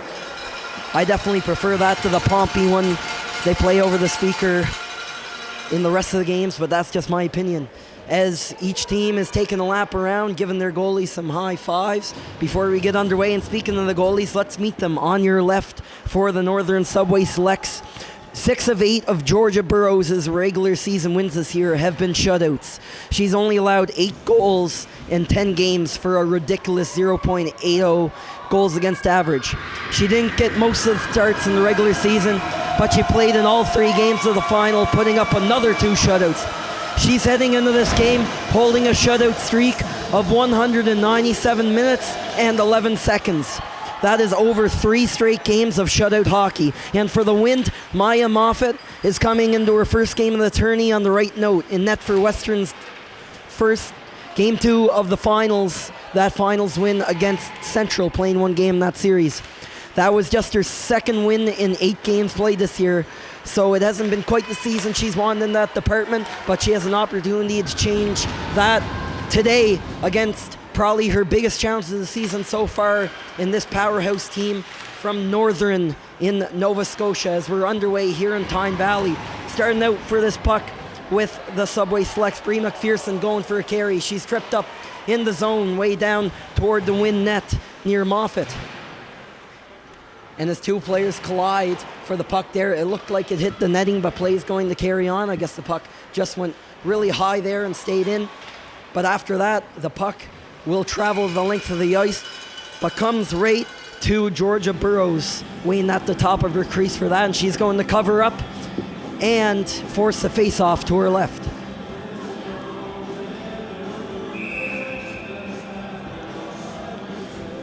And as mentioned, with all these shutouts that not only Burroughs but Gabby Arsenault and net have been putting up this year, not only keeping the puck out but not allowing goals at all in many games. They've only allowed 19 goals in their regular season. And in the East Hants Penguins series, they put up 2 shutouts. In that other game, East Hants scored 5 goals against them. But the beauty about the Subway Selects team is they'll outscore you anyway in these situations. They'd win that game 6-5, and it's players like Sarah Stewart and that top line that have kept bringing the magic for this offense. The team playing out of Pictou County and Antigonish. Pretty well split the season between the Wellness Center, the Pictou County Wellness Center just outside New Glasgow, and the Keating Center, the home of the St. FX X-Men and X-Women in Atlantic University Sport. The X-Men recently won a bronze medal at the U-Cup Championships in Wolfville, Nova Scotia recently. So a bit of a tradition of success there with those teams. Here comes Chloe Gallant. Tried to step around the Subway Selects Josie Dunn on defense there. Tried to pull it between the legs. She had a 2-on-1 going there with Gracie Goody on that top line along with Annie Pierre-Morency for the Wind. But that little bit of a psych move forced Josie Dunn to lose her footing, and she goes sliding into her own net. The face-off will be inside, and it is Chloe Gallant and Sarah Stewart going head-to-head on this face-off. Two of the premier offensive talents in this tournament, and Stewart will win that draw, but Chloe Gallant still has a bit of an edge there in the points. Has 52 points combined in the regular season and playoffs. 53 now with yesterday's goal, as Brooke Thompson makes a move.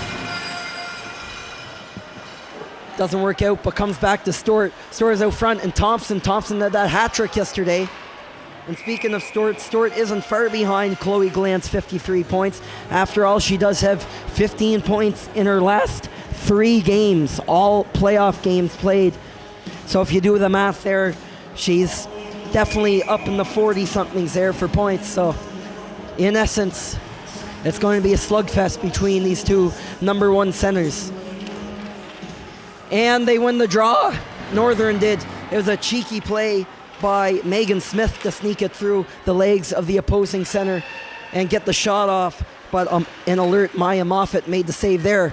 She swings around again. Megan Smith has been all over this shift, and now it's a breakaway opportunity. Molly Kate McGinnis comes in, backhand, and she is caught by Lily LeBlanc coming back quickly on that back check for the Subway Selects, showing what they can do with their speed. These are two really fast teams.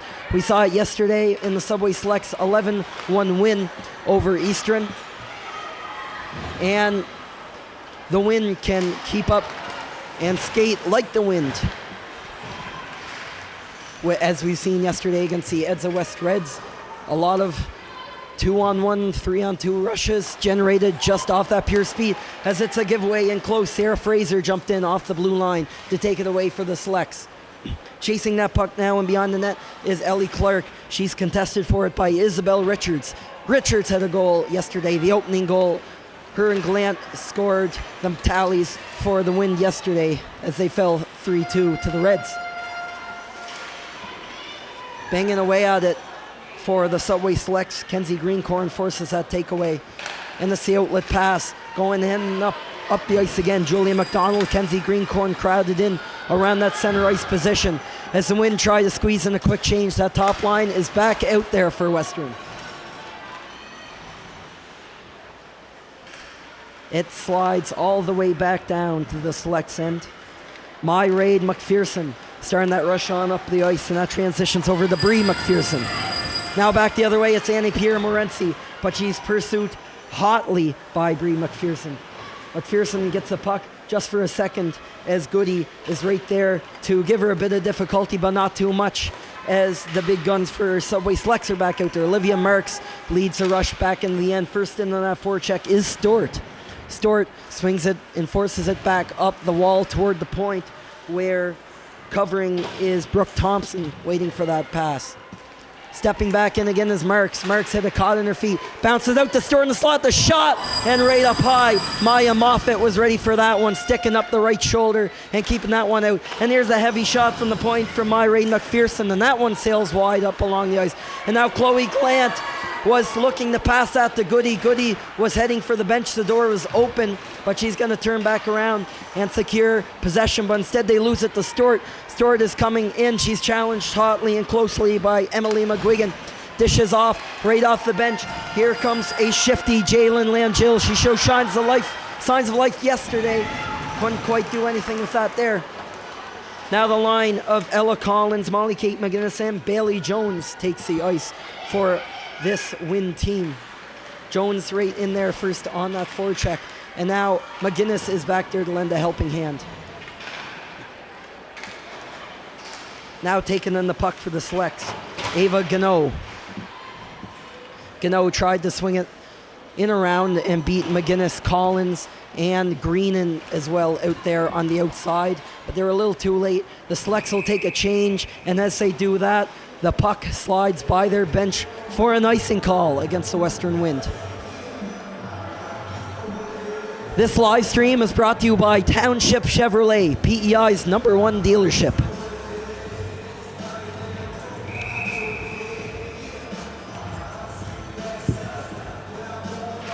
Here's the face-off to the right of Maya Moffat in net.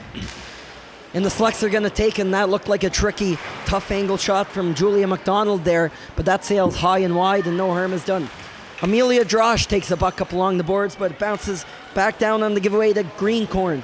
Greencorn's going to go for a loop in behind the net, or she's going to try to, as all over her, hanging off her back like a monkey, is Gracie Greenan. That one swung around the boards. It's a clearing attempt, rolling along the ice, but stopped by Fraser of the Selects. Richards tried to get a rush going, but met with a lot of competition in the neutral zone, and as that bounces back in to the wind end, not enough Selects were out on time, and it will be an offside.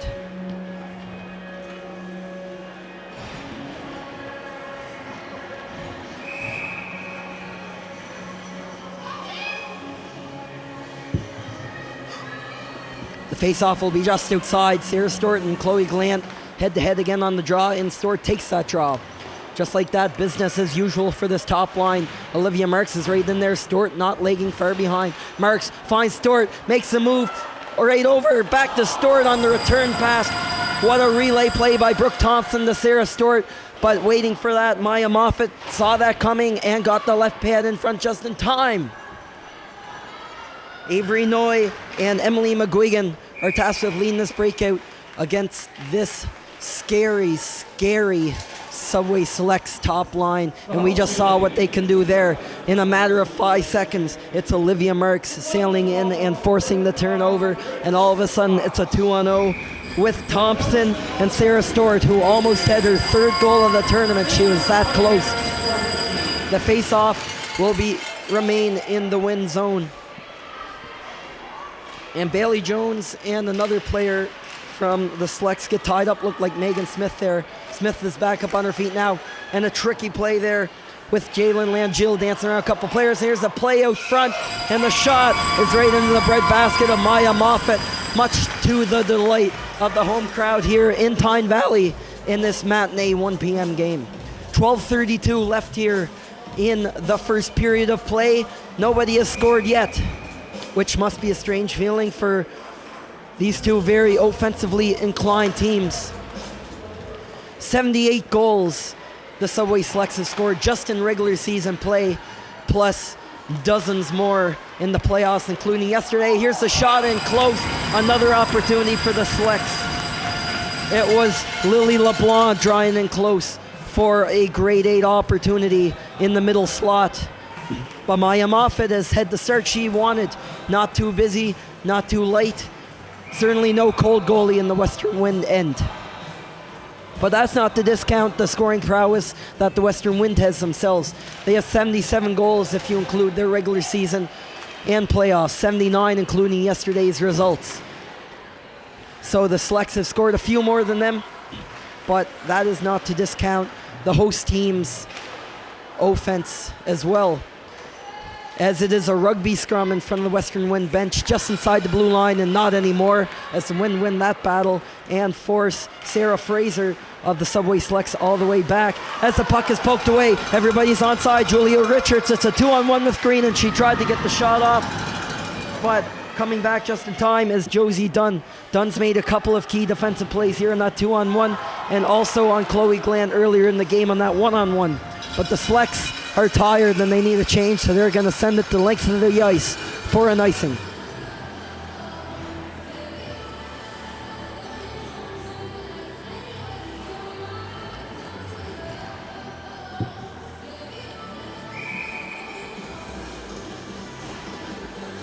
On the left side of your screen, the face-off will take place on the upper end as the shot goes in on Georgia Burrows, her first real challenge of the night, of the afternoon. Erin Rennie tried to follow that up with the rebound, but now the Subway Selects are keeping that out of harm's way pretty steadily now. Back playing are the McPhersons, Bree and Myray, wearing 5 and 15 respectively. coming up the other way. Brooke Thompson 2-on-1 with Stewart. The shot that was going for the top corner, but she just missed her mark. As the horns start going here in Tyne Valley after another excellent grade A opportunity for the Selects. So close to breaking away there with that one was Gracie Goody. And Goody will have to dump it down as she goes for the change along with her Win teammates. Ella Collins saucers the backhand up and over. Over there with the puck is Molly Kate McGinnis. She's challenged with a lot of pressure by Stewart. Here's a shot from the point. That was Emily McGuigan wristing that, but she couldn't hit the mark either. And that'll rim up around the boards and all the way back down to the Wind end. But the Wind are attacking with numbers now as the Selects change up. Here comes Bailey Jones along the right wing. Jones will keep it going right in behind the net. Ella Collins is there to help her. Molly Kate McGinnis swaying up high, and Avery Noy throws it toward the net. It gets all the way through, but finding that was Georgia Burrows. She saw that all the way through. Leading that breakout is Megan Smith, and she's going to go for a little bit of a skate. She bumped into McGuigan there, so couldn't go much further than that as her teammate also fell. I think she was a passing option. And it's deflected in by Erin McNeil as the Selects do a dump and chase of their own. Mean there along the wall, and that one bounces back out to Brianna Hughes. Hughes couldn't do much there as the Selects come back with speed and aggression again. Breaking up that play, it was Megan Smith coming all the way back from that dump and chase. Jillian Casey comes in. I think we're going to get an interference call against the Subway Select. That is what it's going to be. That one's going to be against Erin McNeil, who will hit off for 2 minutes. So the Western Wind get the first power play of the afternoon with that one. 9:27 here, so just over the midway point of the opening frame here in the second game of the tournament for both the Subway Selects and the Wind. Taking that draw is Annie Pierre-Morency. She beats Sarah Stewart in the face-off. Back to McGuigan. Erin Rennie will run the point and quarterback this Wind power play. Rennie takes the pass from Chloe Gallant. Back down again for McGuigan. That deflects, goes right to Gracie Goody, but she lost it in her feet. And before she knows it, the puck is cleared down by this Subway Selects kill. Brooke Thompson and Sarah Stewart on this first penalty killing unit, not only putting up numbers and impressing on the offense, but dominating as well on the special teams. Annie Pierre-Morency tries to walk around Sarah Fraser on defense there. She's tied up pretty good. Chloe Glenn has to come in to help, but Sarah Stewart is tied up in there too. All the way back to the point for McGuigan. She has Rennie on her right and Glenn on her left. She doesn't hit either as it hits a stick and bounces away. Trying to hold that line was McGuigan, but she couldn't quite do that. And Stewart is hot on her back as she goes for the stick lift. Stewart ties up McGuigan down in the corner as we're in a minute into this power play, and Northern is not making it easy for the Wind.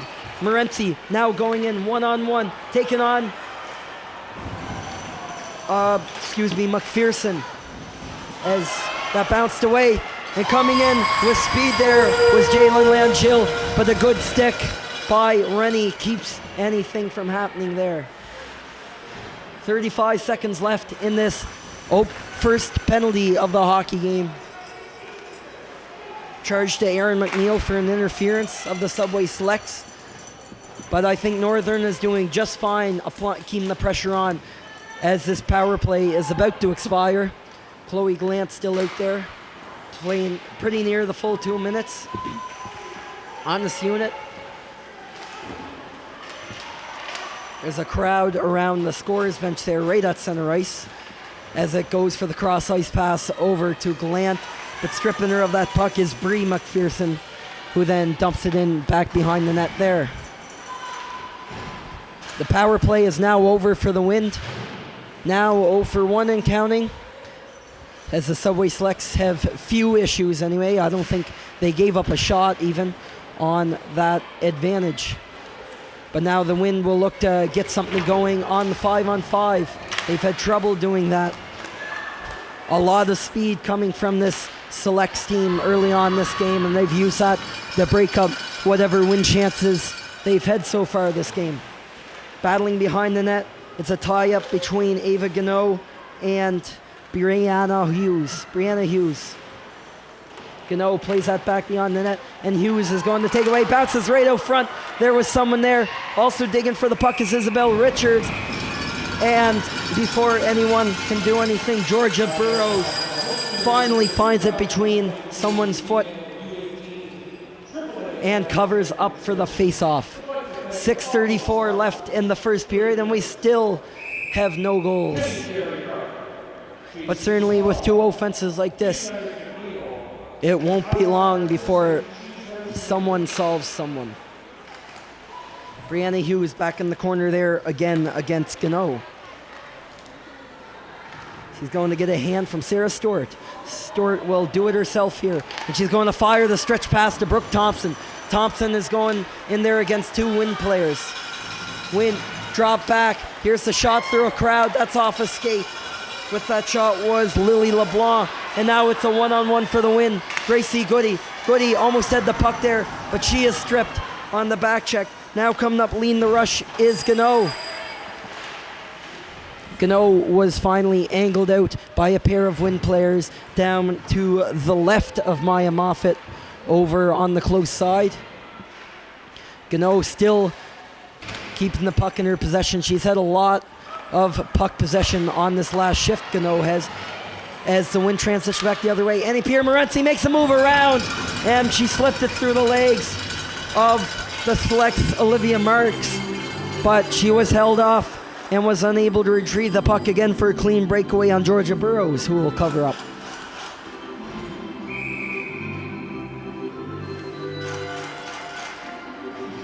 This is a big day for the host team. They play twice. As mentioned, they are back on the ice here at 7 p.m. local, where they will take on the Central Storm. Their island rivals, who they've played 24 times this year, will make it 25.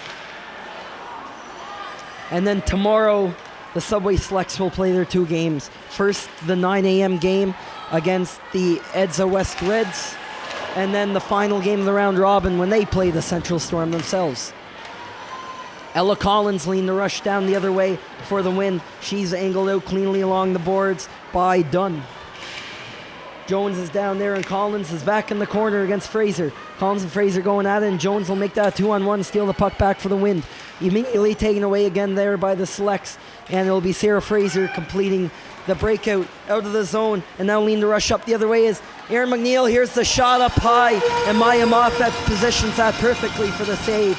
And then back into that corner is Erin McNeil, who plays it back to Bree McPherson on the blue line. Collins is dumped there by a much bigger McPherson. And here's the shot from the tight angle. Digging for it, rebound, and McPherson was right there. The first opportunity was Kenzie Greencorn jammed away at the side of the net. And it's kept in. McPherson again with the puck on her stick. She's going to let the shot go, and it goes between Moffat's legs. She scores! Not exactly sure who that hit last, or will get credit of the goal.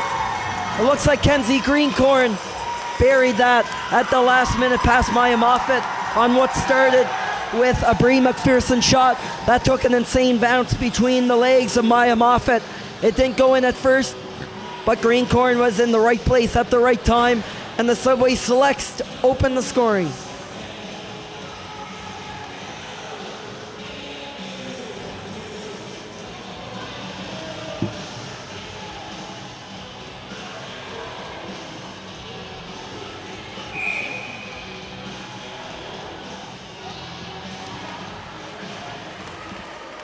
Greencorn isn't exactly the highest scorer on this Northern Subway Selects team.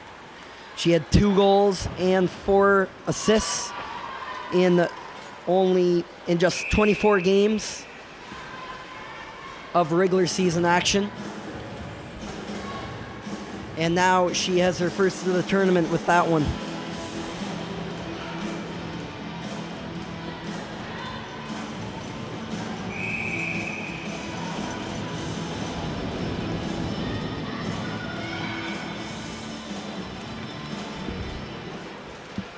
She is one of only a handful of players not to get on the score sheet yesterday for the Subway Selects. They had 10 different players score or pick up an assist in yesterday's win over the Eastern Icebreakers.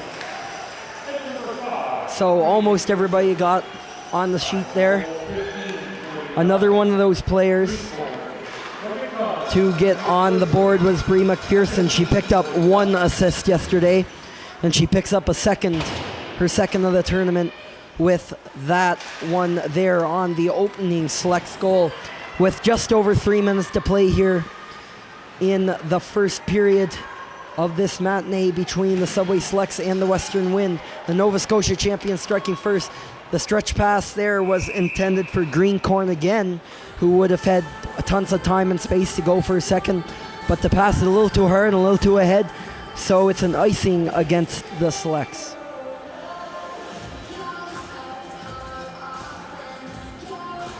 Big lines are out there again, the Gallant line and the Stewart lines for each team.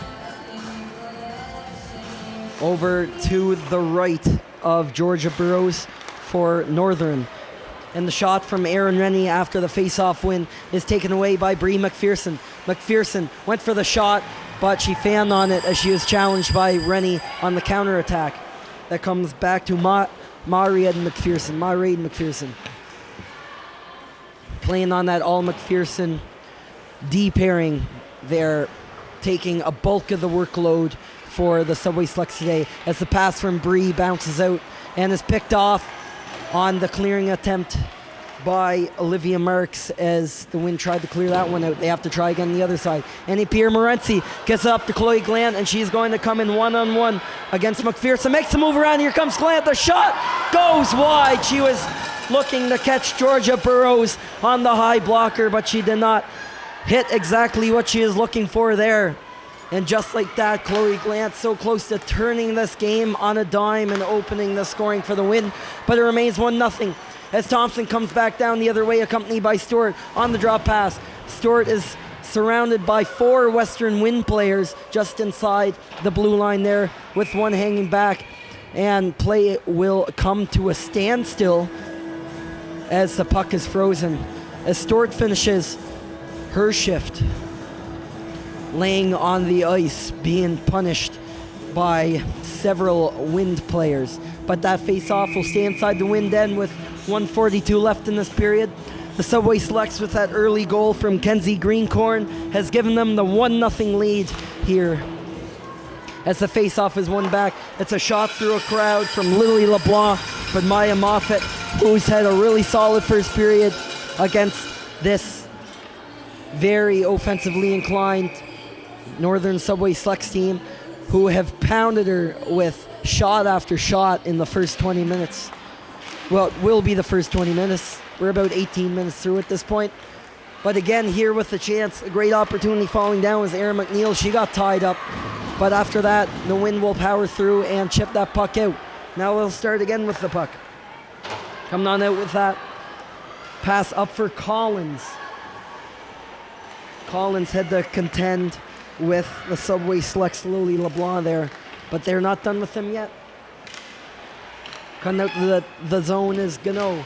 Gano is stopped by Jones, but drops back, and here's the stretch pass up the ice for Erin McNeil, and McNeil had the puck stripped of her by Linkletter, but not cleanly. Both referees got that one, and it's going to be a tripping call against the Western Wind, and it looks like the Subway Selects are off to the power play for the first time this afternoon with 59.4 seconds on the clock. And I should mention, if you're looking at the clock in the corner of your screen, the home team is the Subway Selects, despite them being on the visitors bench here at the Cavendish Farms Community Center. So don't be fooled by the host team being the home team, because they are the guest team. The face-off is won back to Bree McPherson. Wide open pass, and looking for that tic-tac goal was Olivia Marks on that top line, as Stewart and Brooke Thompson are out there as well. Brooke Thompson is the puck now. Down for Stewart, back to Thompson. Marks is in the mix as well. Stewart getting a lot of pressure from Avery Noy there. Chloe Glant was down in the corner as well. Olivia Marks now trying to spin out of that corner. She's pressured by a pair of Wind players once more. Brooke Thompson looking along that wall for Maureen McPherson. Cutting out with it again is Thompson. Thompson into the high slot. Here's the shot, and she just misses to the blocker side of Maya Moffat. Sarah Stewart is there to quickly scoop up the rebound. 15 seconds left in the period and 1:15 on the power play. Out to Stewart in front, and before anyone can do anything, Maya Moffat is on top of the puck with just seconds left in this opening frame.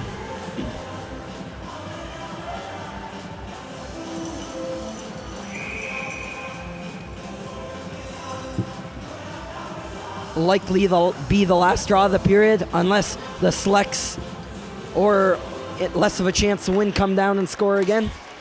Passes back to McPherson, to Maureen McPherson. Down for Thompson was the intended target of that pass, but slips into the corner, and that will run out the clock in this period. The Northern Subway Selects will get 1 minute and 1 second of power play time to kick off the second period after the flood. But they have the lead thanks to a Kenzie Greencorn goal assisted by Bree McPherson on that point shot, as the Nova Scotia champs, the Northern Subway Selects, take a 1-0 lead into the dressing room here in today's round robin matchup against the Western Wind. We'll be right back after the break.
Hello and welcome back to this early afternoon game between the Northern Subway Selects of Nova Scotia and the hosts Western Wind. After 20 minutes of play here in Tyne Valley, it is the Subway Selects leading 1-0 thanks to a late period goal off the stick of Kenzie Greencorn. On that goal, it started with a heck of a shift, first of all, from Bree McPherson on the Subway Selects blue line. And right before that shift ended for her, she launched one last heavy shot at the net toward Maya Moffat. It took a wicked bounce between her legs. It didn't quite go in, but there was Greencorn after a hard shift herself and was able to slam that home for the period's only goal. Not something the Subway Selects are accustomed to. They're used to scoring way more than just one goal in a period. They scored 6+ goals in each of their last 3 games played. Of course, putting up 11 on the Eastern Icebreakers of Newfoundland yesterday. And in the regular season, scoring 78 compared to 19 allowed as Northern retakes the ice for the second period of play, and here comes the Wind, and the crowd will welcome them back here.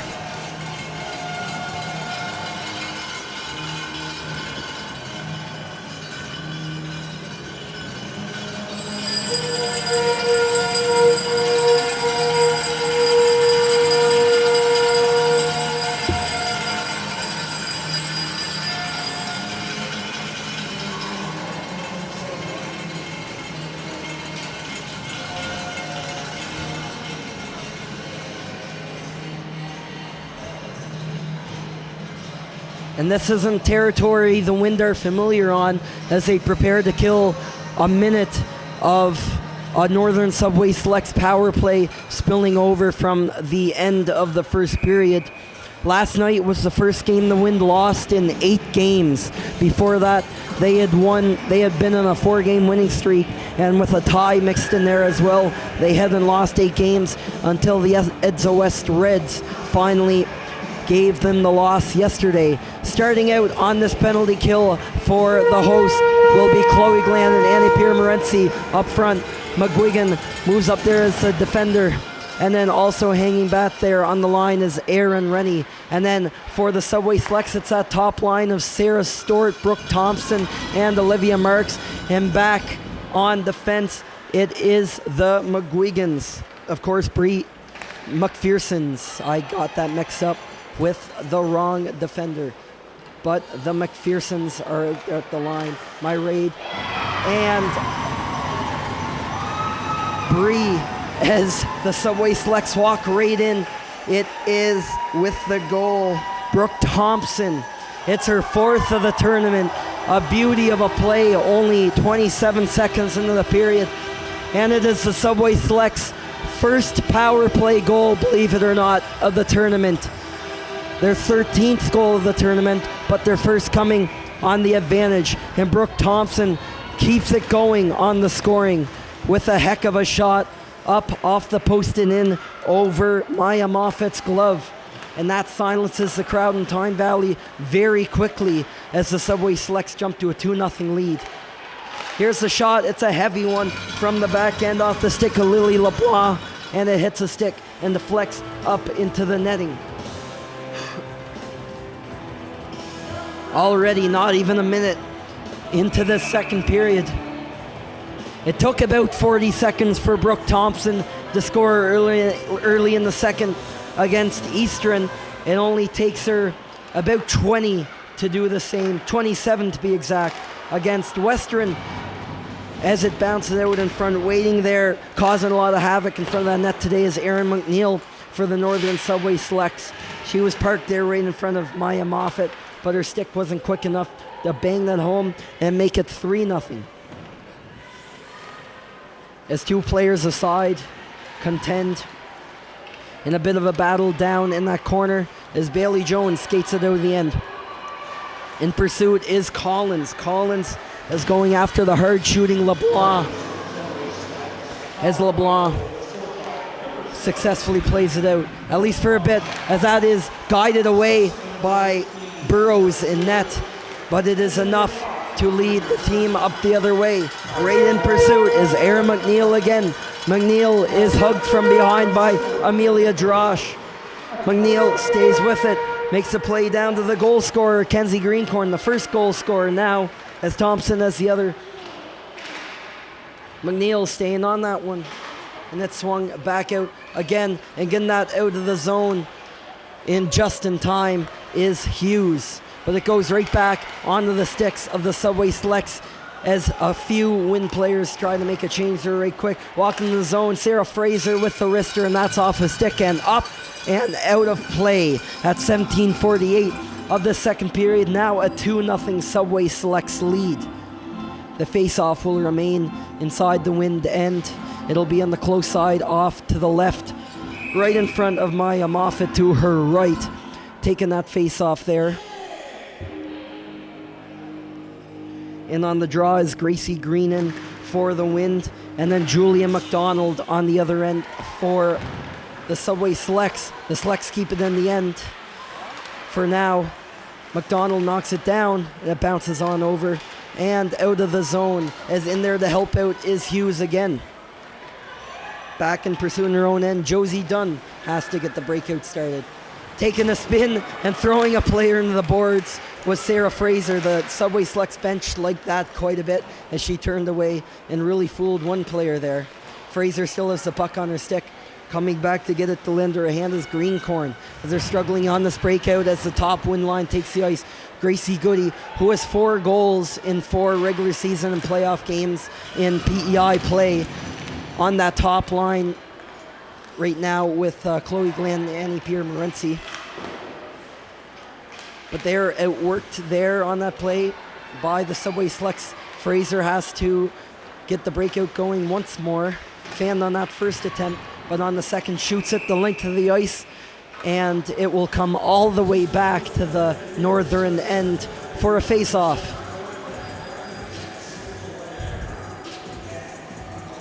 This live stream is brought to you by Township Chevrolet, PEI's #1 dealership.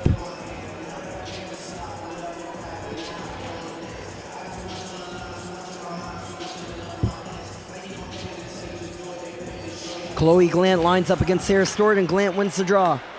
Face-off comes on back to Avery Noy. Her shot hit a shin pad and went off to the opposite side of the ice, and a slam down the length of the 200 feet by Myraid McPherson again, and it'll be another icing call against Northern. The face-off this time in the same end, just on the other side, on the close side of your camera. 16:32 on the clock here. 3.5 minutes into this period. Brooke Thompson with a goal only 27 seconds into the middle frame to give the Subway Selects a 2-0 lead against the host Western Wind. McPherson to McPherson. Now relayed up the ice for Sarah Stewart. She couldn't get it out, but the Wind will reset anyways, and Chloe Glant throws the backhander over to the opposite corner, and she'll get it herself with the help of Morency. But she loses it there as Sarah Stewart came in with a head of steam and knocked her off that puck. Myraid McPherson makes a pass on out to Stewart. She will get it out that time, but comes on the stick of Avery Noy, who does the same thing and throws it back in, while the Wind will get in a quick change. Morency, though, staying out there, takes on Myraid McPherson over on the other side. Bree McPherson looks for Stewart up the middle, and Noy again throws it back in down low. Bree McPherson goes down in a battle there with a Wind player. And now here comes Olivia Marks. Marks is in hot pursuit by Collins, and there's going to be a penalty here, I believe, against the Western Wind. Ella Collins was in there and will be dinged for the holding call, as the Subway Selects will return to the power play for the second time this afternoon. Brooke Thompson scored on the first opportunity early in this period, and now the Subway Selects will try for their second on the advantage today. Taking that draw for them is Megan Smith against Bailey Jones, and Jones wins that face-off on her offhand. Tries to stick it, but it's kept in. Bounces over to Sarah Fraser. Also in the mix is Erin McNeil, but neither of them are quick enough as the Wind shoot it down the ice. The quarterback will be Josie Dunn. Dunn finds McNeil up the middle of the ice with a little bit of help there from Langill. Now back over to Langill. She'll hold on to it and turn around. Lays it off for Fraser. Fraser, tons of time and space at the top of the slot. Down to Langill. Here's the shot. Looking for that far glove side on Moffat. But the shot is so hard that it gets by her other defender and it comes out of the zone. And going for the change will be the Selects. Stepping on the ice is Olivia Marks to that top line. McNeil swinging in behind the net. Amelia Drosh all over on the penalty kill. McNeil lays it back down. Waiting there behind the net was Megan Smith, who tried to find Olivia Marks up front, but the pass is not successful as 50 seconds remain on this power play and the puck heads down the ice. Knocked down in that corner behind the net is Molly Kate McGinnis. She's slow to go up and she goes straight to the bench as Stewart lets a long shot go from the outside, which is gloved with ease by Maya Moffat. Only 38 seconds left on this power play. As Brooke Thompson, who scored that last power play marker for the Selects, is back on out there and is lined up just behind Stewart to the left. But doesn't matter as Chloe Glant wins the draw and helps the Winds send that puck down to the other end once more. But there's a penalty behind the play as the Selects touch up. It's an interference call from the back ref. And it will be indeed against Northern as Bree McPherson is called for the interference minor.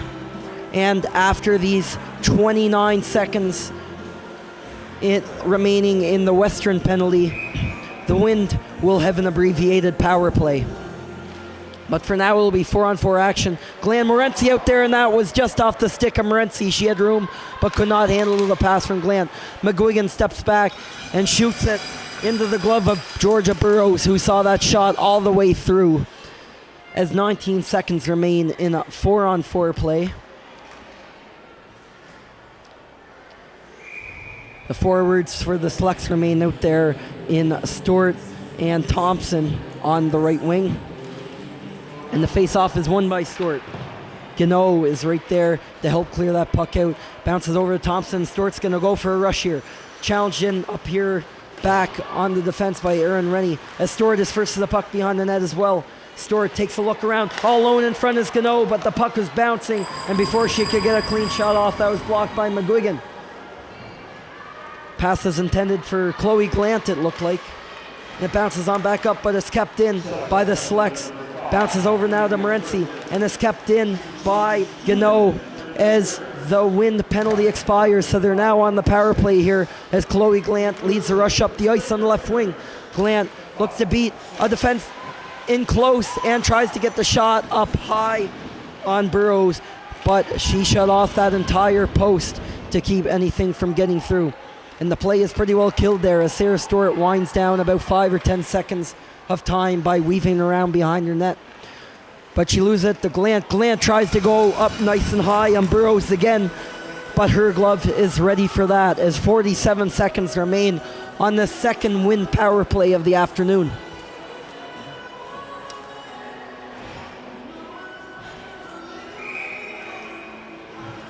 In the period, 12 minutes and 51 seconds remain as we near the midway point of this hockey game. It's still a 2-0 score in favor of the Northern Subway Selects of Nova Scotia. Kenzie Greencorn got the scoring going here late in the first period, and then very early in this period, 27 seconds in, it was Brooke Thompson registering her 4th goal of this Atlantics tournament to double that Subway Selects lead. 23 seconds remain on the man advantage for the Wind as Chloe Glant tried to lead out rush in, but they're going to lose it. Now Sarah Fraser comes up the other side. Glant strips her of the puck before she can do anything else. Avery Noy is over on the other side. Collins helped her out with the clear, and now Glant will have a little bit of time here to make the outlet pass, but won't be enough time to get that power play goal as McPherson steps out to the box, and we're back to 5-on-5 play with 12 minutes remaining in the second period.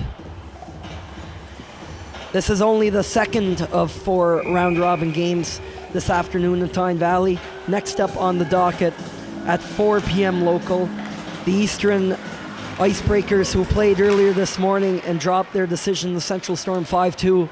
They return to the ice and take on New Brunswick's Edsa West Reds. And then tonight it's a battle of PEI as the Western Wind play again, this time against the Central Storm, which will be their 25th meeting of the hockey season. They play 24 times, regular season and playoffs combined so far, and they'll meet at least one more time. And maybe again, who knows, depending on how the standings play out here in the round robin. They can meet for bronze, they can meet for gold, but we'll see. But now coming up on the rush, Hughes had a chance here momentarily, but had it quickly stripped off her stick by a Northern player. Now coming up on the rush was Kenzie Greencorn, but going offside there was teammate Ellie Clark, who got a little bit overeager. Didn't like the call so much, but nonetheless the face-off will be outside as it's an offside call against Northern.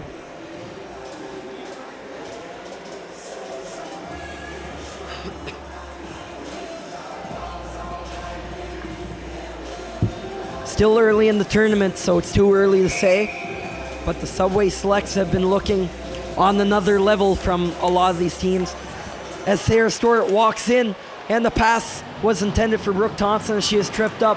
It's going to be a power play for the Subway Selects, a tripping call against the Wind.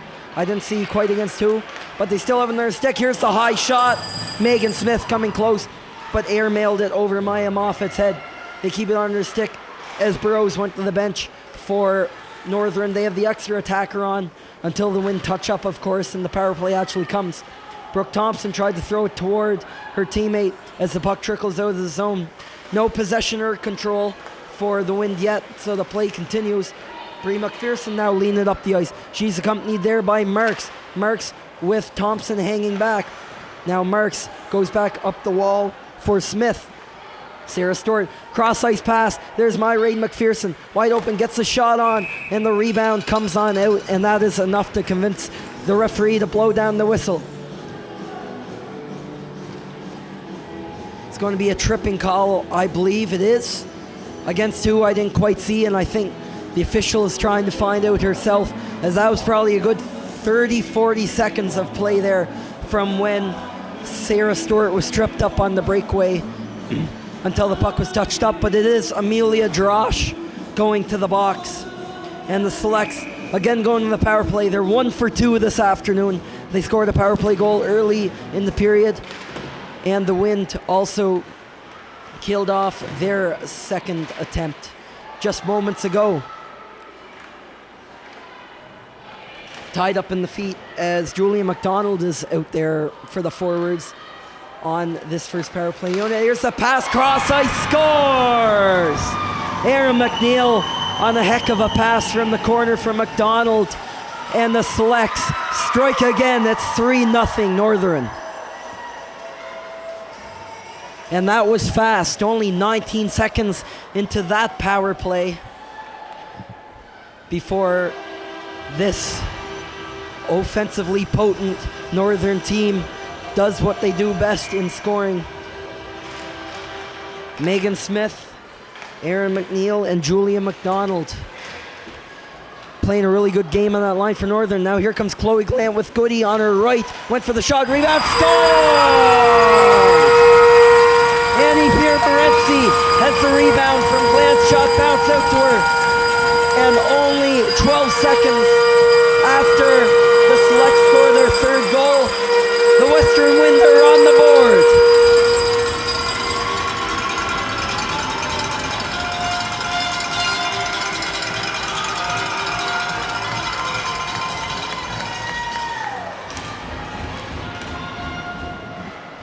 And Morency with the big one there. She's second in team scoring this year with 20 points in the regular season and playoffs.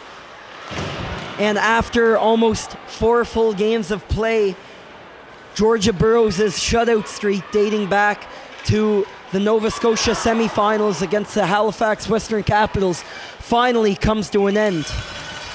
And it took quite a bit to finally solve her. She was down and out on that play. And it took a 3-on-1 from Western's top line to finally crack the ice in the Northern net. Still a 2-goal game though, as the Selects have a comfortable 3-1 lead. 2 goals though, the most dangerous lead in hockey, so we shouldn't be throwing around the word comfortable. But they are in a good place compared to where some other teams would have been, as it's kicked up by Stewart. Stewart is up there, hits Thompson on the pass on the right side, and that is patted away by Maya Moffat. Also in that rush was Olivia Marks. There's a clean 3-on-1 that line as Bailey Jones skates up away with it. Collins is there with her, but meeting her on the other side of that ice was Myrene McPherson, looking to cut her off on that side. The Selects will lay it back out. Stewart finds Thompson, but she lost that puck in her feet. Bailey Jones is going to chip that back and over behind the Northern net as both sides reset and the Wind complete a change. Back to McGuigan. McGuigan can't handle the pass back to her blue line as she throws it back in, down along the half wall somewhere in the Northern end. Cutting around is Olivia Marks. Hits Stewart. It's a 2-on-1 with Thompson. Thompson was the intended receiver but couldn't handle that Stewart pass. Stewart gets it back again, looking for Marks out front, but Maya Moffat had the good stick there to keep that from going in the harm's way, as it is sent down the length of the ice by Avery Noy. The Wind get a much needed change as an icing call is assigned to them.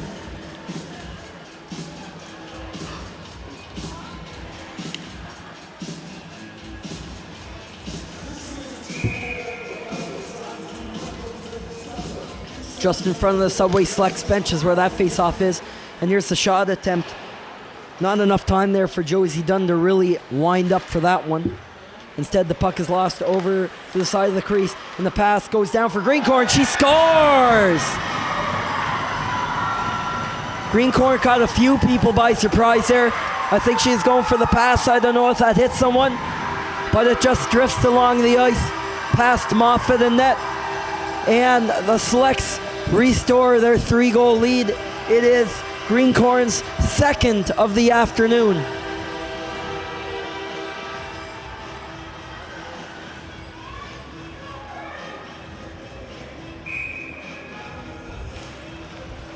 And the Selects keep their good second periods going.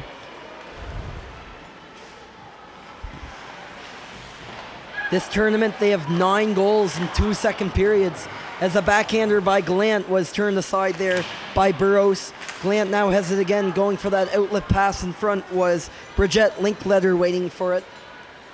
But the pass missed and she has to retreat all the way back to her own end. And that hit the lines person there waiting at the blue line, as it just trickled out and back in again, and the Selects go offside. 7:49 here on the clock. Here in the second period, now a 4-1 game in favor of the Northern Subway Selects, the Nova Scotia champions, leading the PI champions and hosts the Western Wind. The latest goal coming from Kenzie Greencorn. She has 2 today. That last one, a little bit flukier, but as they say, when you're good, you're lucky, and when you're lucky, you're good. Walking in now with the play. Great move here by Jalen Langille. Was hooked by 2 or 3 Wind players there cleanly. Here's the cross ice pass. That attempt coming from Megan Smith was Erin McNeil down in the corner. Chloe Glant chips that back up and over, and that is shot down. Not quite with enough strength down the length of the ice, but that bounces over to Myrene McPherson. McPherson tries to get the breakout going, and they do so quite successfully. McNeil is just going to throw that back down deep into the western end as it bounces to Bree McPherson. She forces a turnover just into the neutral zone. Bridget Linkletter can't poke it up far enough out of harm's way, as right in there on the forecheck is Erin McNeil. Along with that offense, this might be the most dangerous thing about this Northern Subway Selects team, as they do not give their opponent any breathing room.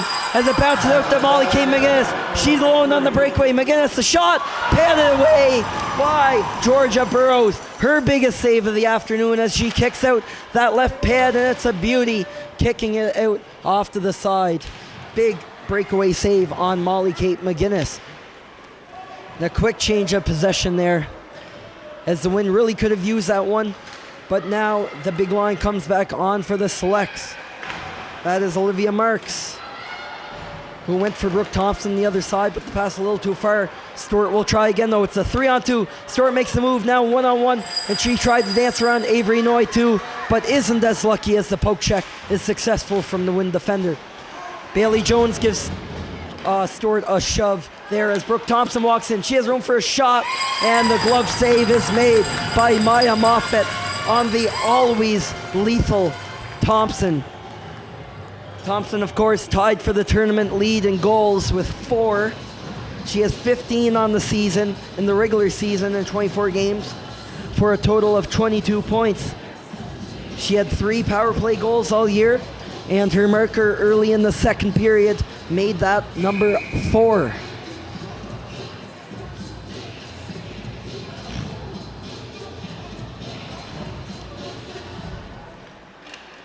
And the face-off isn't really won by anybody. Comes onto a select stick there, right in front of the net. Stewart is trying to pick that out of the crowd there, the scramble there in the slot. Marks cuts in behind the net, under intense pressure from Avery Noy, and Noy will rim that around. No one is home, though, and Fraser will hold the line. Right there in time is Hughes. But now the Selects are going to wheel back in with it. Stewart, cross-ice pass. What a setup to Fraser. Coming in, providing a little offense from the blue line as Fraser is in there down low. For a defender, has quite a set of hands and has made some noise on the offensive side of the puck as well as on defense today. And all tournament as well, dating back to that 11-1 win yesterday afternoon. Played up along the wall. McGuigan gets to the red line, looks to throw it in deep, but doesn't go in deep enough. Coming back the other way, Stewart makes the pass to Thompson. It is a breakaway for Stewart. The shot scores! Sarah Stewart, surprise, surprise, scores again. And that one this time will make it 5-1 for the Subway Selects. We know how much she has been scoring lately. She had a hat trick in both Game 2 and 3 of the Nova Scotia final. She had 2 yesterday, and now she has scored for the 4th straight game. As she extends her team's lead, the captain, to 4 goals with 4:39 left in this second period. Annie Pierre-Morency makes the play back down. Amelia Drosh will start this breakout. Calling for the pass up on the other side, but it's taken away by the Selects. Cutting in with that puck, going for the puck protection was Ellie Clark. Clark plays it out front, and it's shot and turned away as that hit a defender's stick in the way of that. And Annie Pierre-Morency is up on her own against both Selects defenders up that way. The McPhersons, it's my raid. Chucking that back down for a rim along the boards. Meeting her on the other side of the ice is Ellie Clark. Moving it back up to Bree McPherson. Down for Julia McDonald. McDonald tries to fork that in toward the net. That's caught in a crowd toward the slot area. Molly Kate McGuinness has been having a rough game. Went off slow earlier in the period, and she's slow to get up there too. She looks all right though, as Bree McPherson tries to fight off a pair of Wind attackers and does so fine, as there is a pair of players getting tied up there at the far blue line. It's Erin Rennie and Megan Smith both going down there, and looks like Erin Rennie is going to be penalized for that on the interference call. So again, the Selects are heading back to the power play. They're 2 for 3 today. One of their latest goals, Erin McNeil's goal coming on that power play, and Brooke Thompson scoring on that first attempt early in the second period.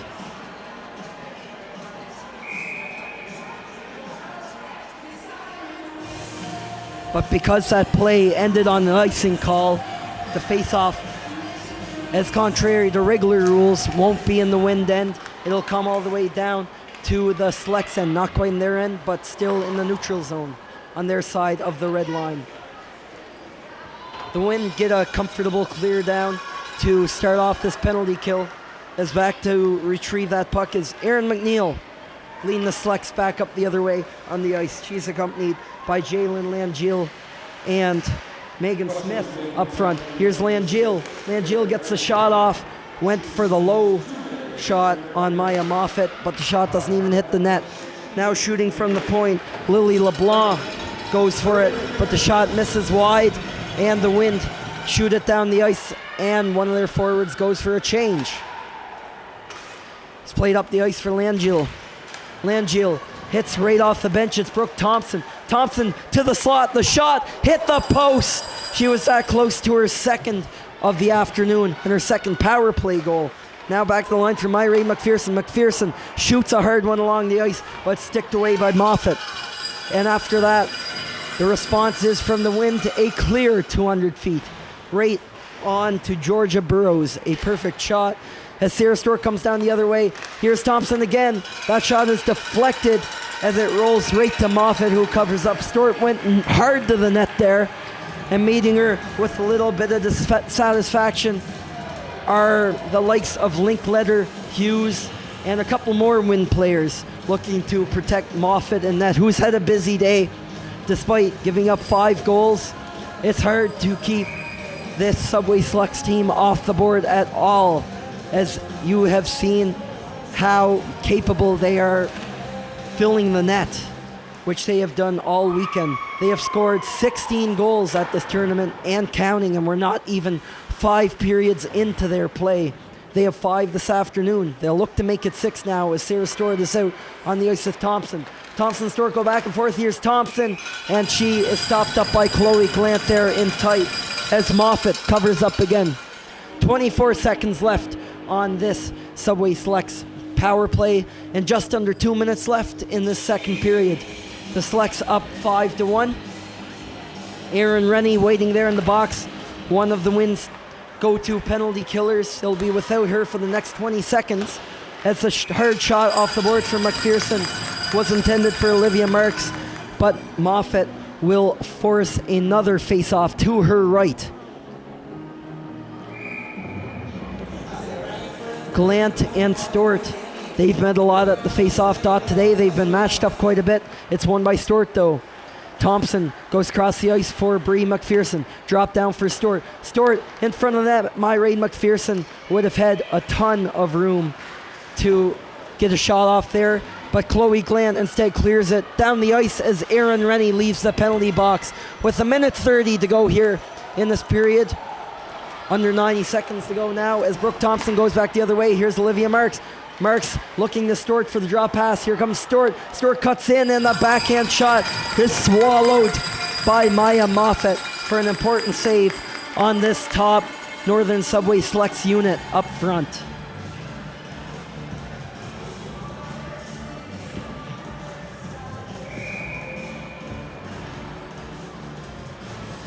The Wind would really like to put up an effort here in what remains of this game. Another 21 minutes to play.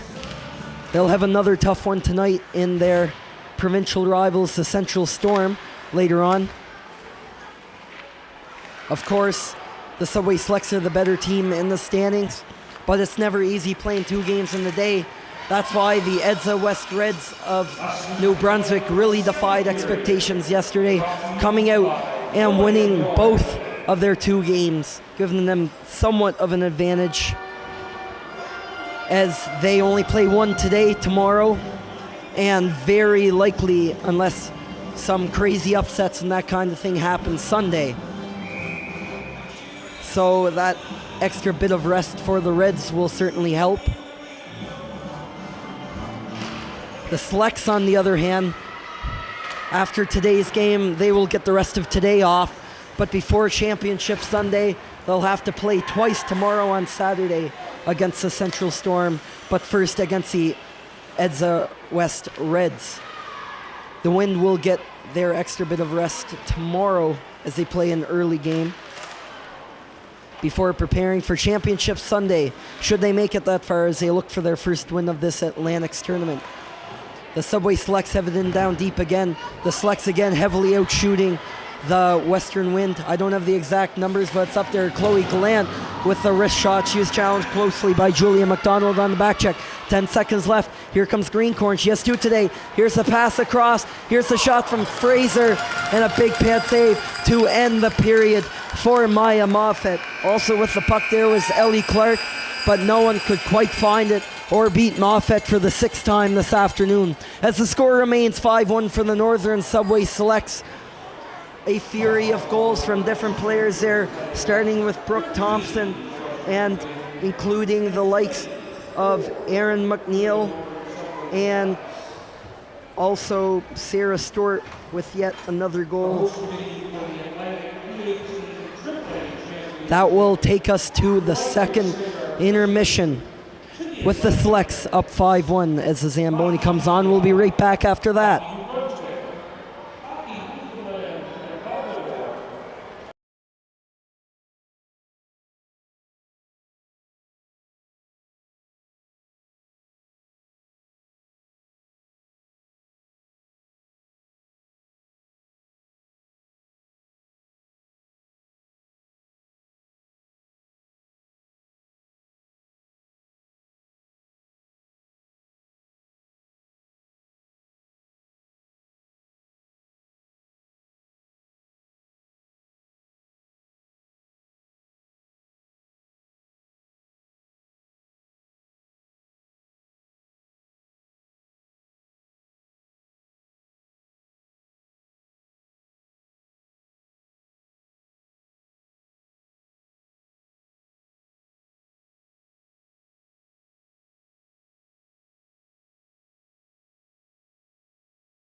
And welcome back for the third period here in Tyne Valley for the second round robin of today's four between the Northern Subway Selects, the Nova Scotia champions, and the host team, the PEI champions, the Western Wind. And the Nova Scotia side has really gotten the upper hand after an explosive second period. As that team retakes the ice, they're now up by a score of 5-1. Goals coming from Brooke Thompson, Aaron McNeil, Kenzie Greencorn, and Sarah Stewart in that last period. Thompson scoring early on that power play. Aaron McNeil on another power play. That one a nice cross-ice pass that she one time into the back of the net. Also between those goals, Annie Pierre-Morency adding that one just after the McNeil goal on a Chloe Glant rebound. Kenzie Greencorn threw one at the net there later in the period. Bit more of a fluky one, slid along the ice, but found its way behind Maya Moffat in the Western Wind net. And then Sarah Stewart with a heck of a shot and a goal after being set up by teammate Olivia Merckx, sent for the breakaway there and put it high glove on Moffat. And that's where we stand in the scoring right now, as the home team takes the ice there. When looking for a bit of a momentum boost from the home crowd here to get back in this hockey game. It'll be really hard to score on the Selects 4 times. It's not impossible, but Georgia Burrows has looked unbeatable here this afternoon. The Selects have that historical advantage too. Only in 2018 they won the Atlantic Championship, so it's a winning culture here at Northern. They're the only team in this tournament of the 5 to ever win an Atlantic Championship and advance to the SO Cup. When the Northern Subway Selects last went to the SO Cup in 2018, they finished 5th. As the face-off takes place, the puck is dropped, and the game is back underway for the third of 3 periods here in this round-robin matchup. And is quickly blown down, looked like an offside call against the Western Wind, and that face-off will come back outside just in front of the Northern Subway Selects bench to open this third period. Only 7 seconds in was that whistle as Bailey Jones won that draw back toward the Wind end. The Selects gave them a little bit of trouble and they forced a turnover.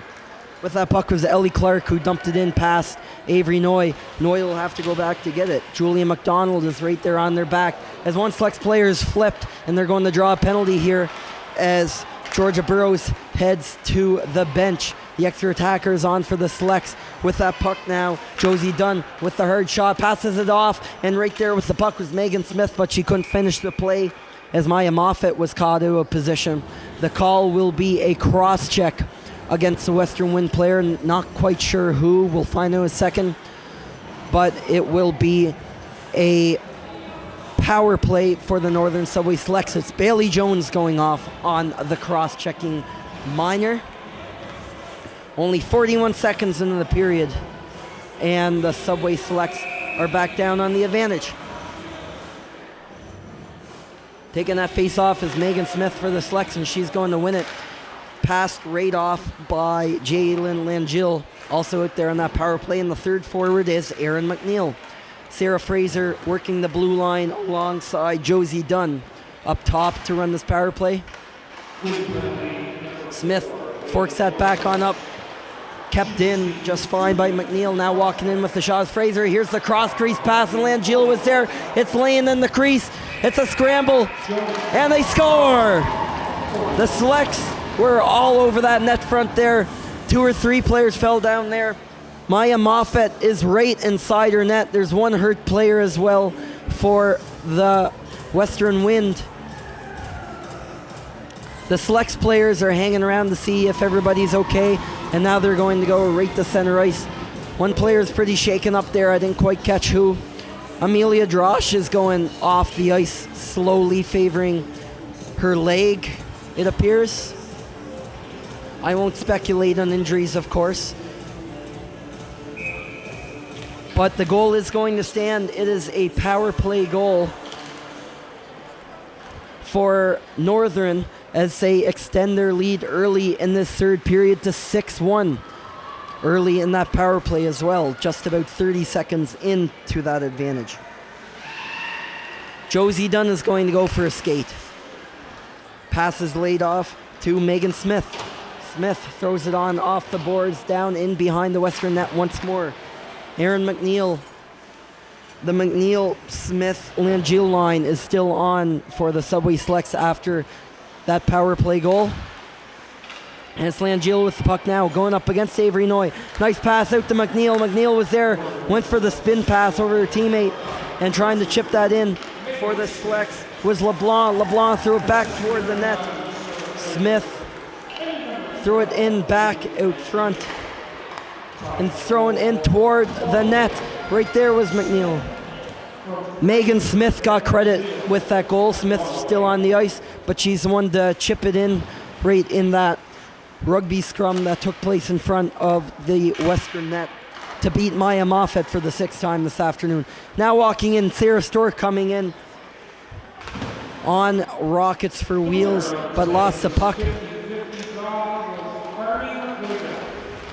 Wind having a little bit of difficulty clearing that puck out, and they'll get a much needed break as Gracie Goody is forced to take the icing call for her team, and the face-off will come all the way back down to the right side of the ice near the Western Wind bench.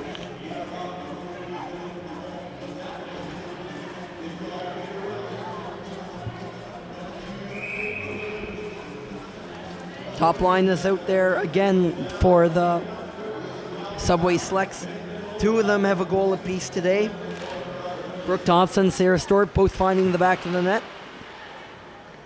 Into the corner as the Wind win that draw. Whether they can get it out, though, we'll see, because that forecheck is relentless, especially this Stewart line. It's chipped on up the middle of the ice, and that one worked as that one squeaks on by Lily LeBlanc there. Now it's forced on up back the ice by Stewart, but instead Northern opts to swing it back around and try again. In the neutral zone, Erin Rennie tries to find Gracie Greenan up the middle of the ice for the pass, but it missed. No icing on the play as that puck was tipped. And now back up the other way comes Olivia Marks. Marks throws it up to Rennie at exactly the same spot as before, and she'll rim it around the boards as the Wind forwards go for a change. Rennie goes in for the pinch now, but Sarah Stewart is there too. Stewart tried to get on the wagon and head on out of the zone, but is stopped up again by Bailey Jones coming off the zone. And now 2 players per team are caught in a battle for the puck beyond the net, and Sarah Stewart of the Selects comes out victorious. The defenseman goes down, and here comes Thompson. Thompson in one-on-one, and she is knocked down by Erin Rennie, and Rennie's going to be called for that. Another call against the Western Wind. They struggled with the penalties today, and the Northern Selects, who have scored thrice on the power play today, can do it again, as Erin Rennie is off for the roughing call.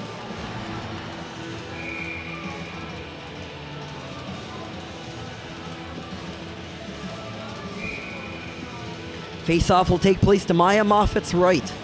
Chloe Glant for the Western Wind taking that face-off against Julia McDonald of the Selects. And it takes a bounce back on over to Maya Moffat, who covers up. That only cost 2 seconds of power play time for the Selects. Chloe Glant will take that puck and rim it on up off the glass, where Morency is waiting to chip that out, and on the second attempt it works as the Wind force it as far as the opposing blue line. The Selects are quickly back in with it again, though, as behind the net meets Ellie Clark. Clark forces it back on up to her defender McPherson. Bree McPherson trying to spin off Morency on the penalty kill. McPherson was looking for Clark there along the side boards. Now Mairead McPherson walks in. Here's the shot, and it hits the blocker of Maya Moffat, who makes the save and redirects the puck toward the boards. Here comes Chloe Glant, right off the boards. Now it's a 2-on-1 for the Wind. Chloe Glant with Morency lagging behind. She winded up for the slap shot. but Bree McPherson got the stick in there just in time before the shot could be gotten off. Now coming back the other way with that puck is Kenzie Greencorn. She has 2 goals on the afternoon, 1 in each of the first and second periods. She opened the scoring and also added another one later on. Annie Pierre-Morency sends it the length of the ice as just under 50 seconds remain in this Western Wind penalty that was assigned to Aaron Rennie. Rennie in the box there for the next 35 seconds. And on the pass from around the red line to Megan Smith, Smith is a little bit ahead of the play and goes offside, and the face-off will come back.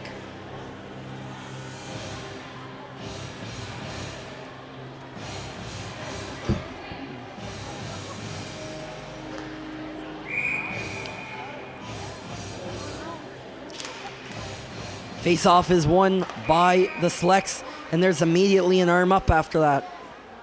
It's an interference call, and it looks like it's going to go against Northern. So we're going to get 30 seconds of 4-on-4 hockey action here before the Western Wind embark on a shortened power play of 1:30 or less. But that is for the interference call. Megan Smith heading off, the most recent goal scorer for the Subway Selects, who lead 6-1, 14:38 on the clock here in the third period. The face-off was controlled for a moment by Green and of the Wind, but the Selects are going to take it. It's Sarah Fraser leading the rush up top, accompanied by Langill. The wrister by Fraser, padded away by Moffat. Langill had the puck for a moment there herself, but here comes Greenan now. Green looking to lead the rush the other way. Easily picked off by Erin McNeil as a pair of players collide there. Looked like Greenan and Langill were involved in that one. Green is a little slow to get off the ice there. Langill looks fine, and Langill actually picks off the puck from McGuigan there of the Wind. Erin Rennie comes off the ice there as the Wind penalty expires. The puck kind of bouncing around in front of the Wind bench there, so lucky they didn't get called for anything such as too many players on the ice. But now the Wind will head onto the power play.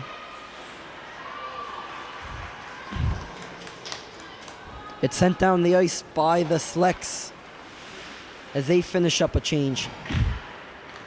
On that penalty kill now for Northern is McDonald and Greencorn.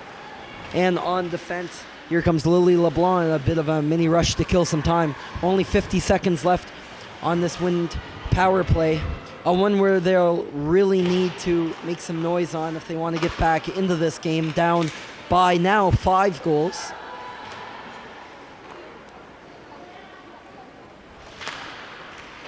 That's up along the boards for Julia Richards, who scored yesterday against the Edza West Selects of New Brunswick. Teams have had a tough time putting the puck in the net today. Only Annie Pierre-Morency has been able to solve Georgia Burrows, who had a shutout streak of over 200 minutes long, snapped by that Morency goal. It ended up being, and I'm just eyeballing this, just over 220 minutes long of a shutout streak dating back to the Nova Scotia semifinals. But no harm was done by that, as the team in front of her scored 6 goals.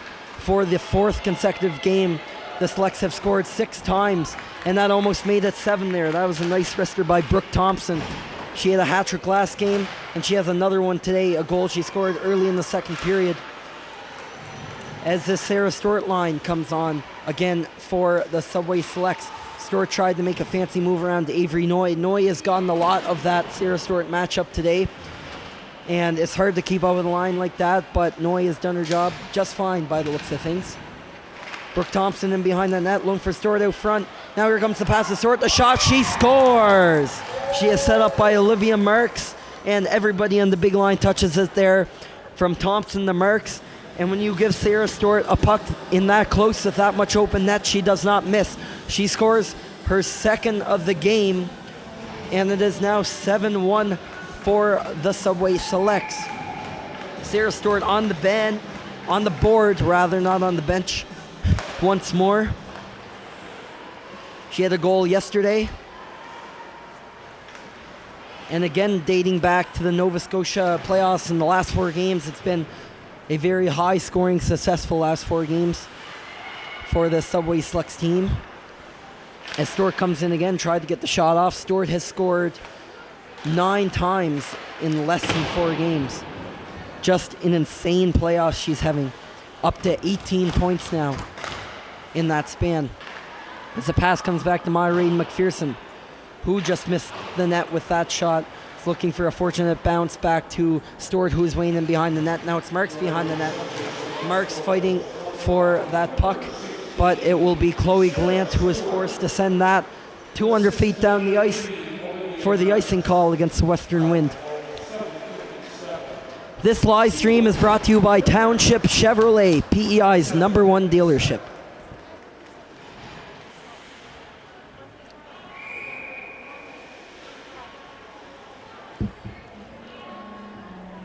The face-off will be down again in the Wind zone. Over on the right side of the ice on the close side. Face-off is won back to Langill. Jalen Langill made a bit of a fancy move there, but dished it off to Fraser right after. Now in deep on the pinch is defender Josie Dunn. Pass comes to Langill. She scores! Jalen Langill was due for one. You could see it from her play throughout the first 6 periods for the Subway Selects team in this tournament. And with that, she extends the Northern lead to 8-1. So a 7-goal spread. Not even 10 minutes into the 3rd period. And now Eric Morency, the head coach of this Western Wind team, is going to call a timeout to calm his troops down. 30-second timeout here.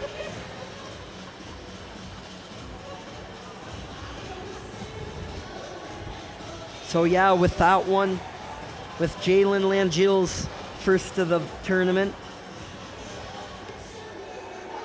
the Subway Selects now have 19 goals in 2 games here at the Atlantic Championships here in Tyne Valley.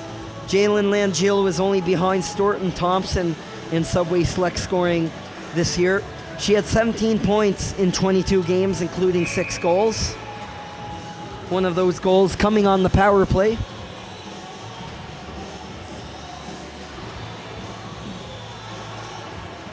The teams will line up at center ice once more. Langill will be right back out there after her goal. She is playing with Erin McNeil and Megan Smith right now. Smith and McNeil also have goals this game, so this whole line is found on the back of the net. Smith had a goal earlier this period. It was 5-1 after 2 periods, but the Selects have already added 3 more. As McNeil makes her way down the ice, it's a 3-on-1. She tries to get the pass off to Megan Smith, but Smith was tied up there by a good back checker from the Wind. Fraser finds Smith coming on back to help out with the breakout. Her target was Erin McNeil for that pass, but she took the wrong turn at the wrong time, and it is an icing call against Northern. As now it is a 7-goal spread in this hockey game. According to tournament rules, when it's a 7-goal spread in the 3rd period, the clock will then switch to straight time, which means during whistles such as this one, the clock will keep running until the end of the game, as it is a 7-goal spread. If the Wind are to score here, though, and force that back to a 6-goal spread, as to make it 8-2 or 9-3 or whatever it may be, then it will go back to stop time. As the Wind go right to the net there, they would certainly like another one, and they are going to draw a penalty here. The gritty play of Bailey Jones draws a penalty for the Wind there, and it will be Northern heading off for a tripping call there. That is defender Myrain McPherson heading off for the penalty. Now, I believe this is how it's run by other minor hockey associations in Atlantic Canada, that during straight time, any power plays are 3 minutes long instead of 2 if they're minor penalties. We'll get a look at it here. The official is going to blow down the play until that is up on the board, and it will be 3 minutes assigned to Myrain McPherson, but it will be straight time ticking down anyway, with just under 9 minutes to play in the straight time game. Northern now up 8-1 on the host Western Wind. Not a showing that the host team has wanted to take part in their second game here in Tyne Valley. The Wind played their first game here only in December of this past year. In December 2021, Chloe Glant scoring that first goal in that first game early in the second period against Central. That game ended a 2-2 tie. Before that game, the Western Wind played their first few home games just down the number 2 highway here in PEI.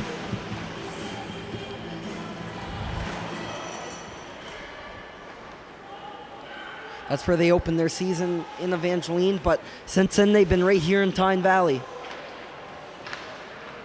The pass led up for Annie Pierre Morency. Morency spins off a defender. Chloe Glant was heading for the net as a minute 52 remains on this 3-minute minor penalty, as the penalty is 3 minutes instead of 2 in straight time. Pass intent for Morency. O'Front comes back to Chloe Glant.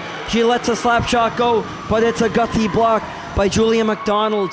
McDonald has really dominated on the defensive side of the puck for this team, on a team that's known for its scorers, and Sarah Stewart, Brooke Thompson, and Jalen Langill. You have your players like Greencorn and Julia McDonald that really come up big time on the defensive side of the puck. A really good 1-2-3-4 punch on the blue line there, of course, from the McPhersons to Ava Gano to Sarah Fraser and more. All around, the Subway Selects team is talented and deep. And Georgia Burrows and Gabby Arsenault in net have been the 1-2 platoon between the pipes that has delivered all playoffs long for the Subway Selects team, as the Wind dumped the puck a little too aggressively and on the wrong side of the red line, as it is an icing call against them. Face-off comes back with 45 seconds left in this penalty to Myraid McPherson. 6:42 left on the clock. Of course, the clock is ticking down straight time, as the score is 8-1 for the Subway Selects, a 7-goal difference, warranting in the third period that this clock runs in straight time, unless, of course, the score were to change to a deficit less than 7 goals on the Wind side. It's a cross-ice pass made nicely there, led up for McGuigan. Emily McGuigan stops up and went for the play there, but as she made the drawback and went for the spin to back up to her point, she lost the puck, which trickled across the blue line, putting her team offside.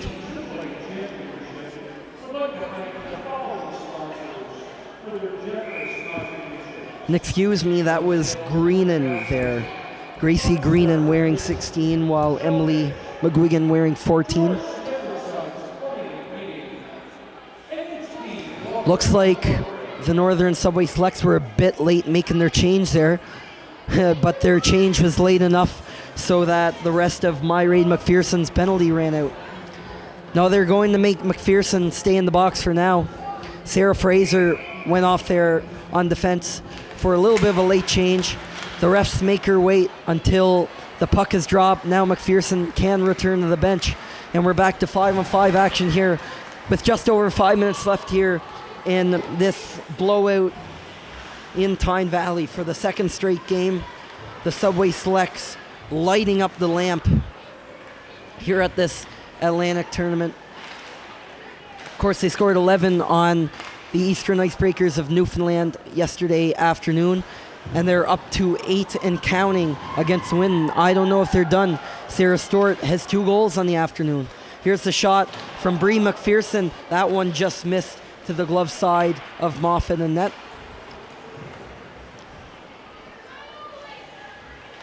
Back to the line with Stewart. Stewart looking for Brooke Thompson along those boards. Thompson missed the pass. Now Olivia Marks has to go over and try to again recover that puck. Going against Emily McGuigan, playing defense on this Western Wind team. Greenan is in there to help her as well. The puck's not really moving. And it finally comes loose there. Stewart walks out with it. Stewart, nice pass to Marks, but a nice stick by Avery Noy was an even better defensive play to keep that puck out of harm's way. But here comes Marks and co again. Thompson playing around with the puck a little bit. Both teams looking a little bit worn down as this game nears an end with 4 minutes left. Brooke Thompson cuts in the shot. She scores. Oh my goodness, Brooke Thompson. How is that fair?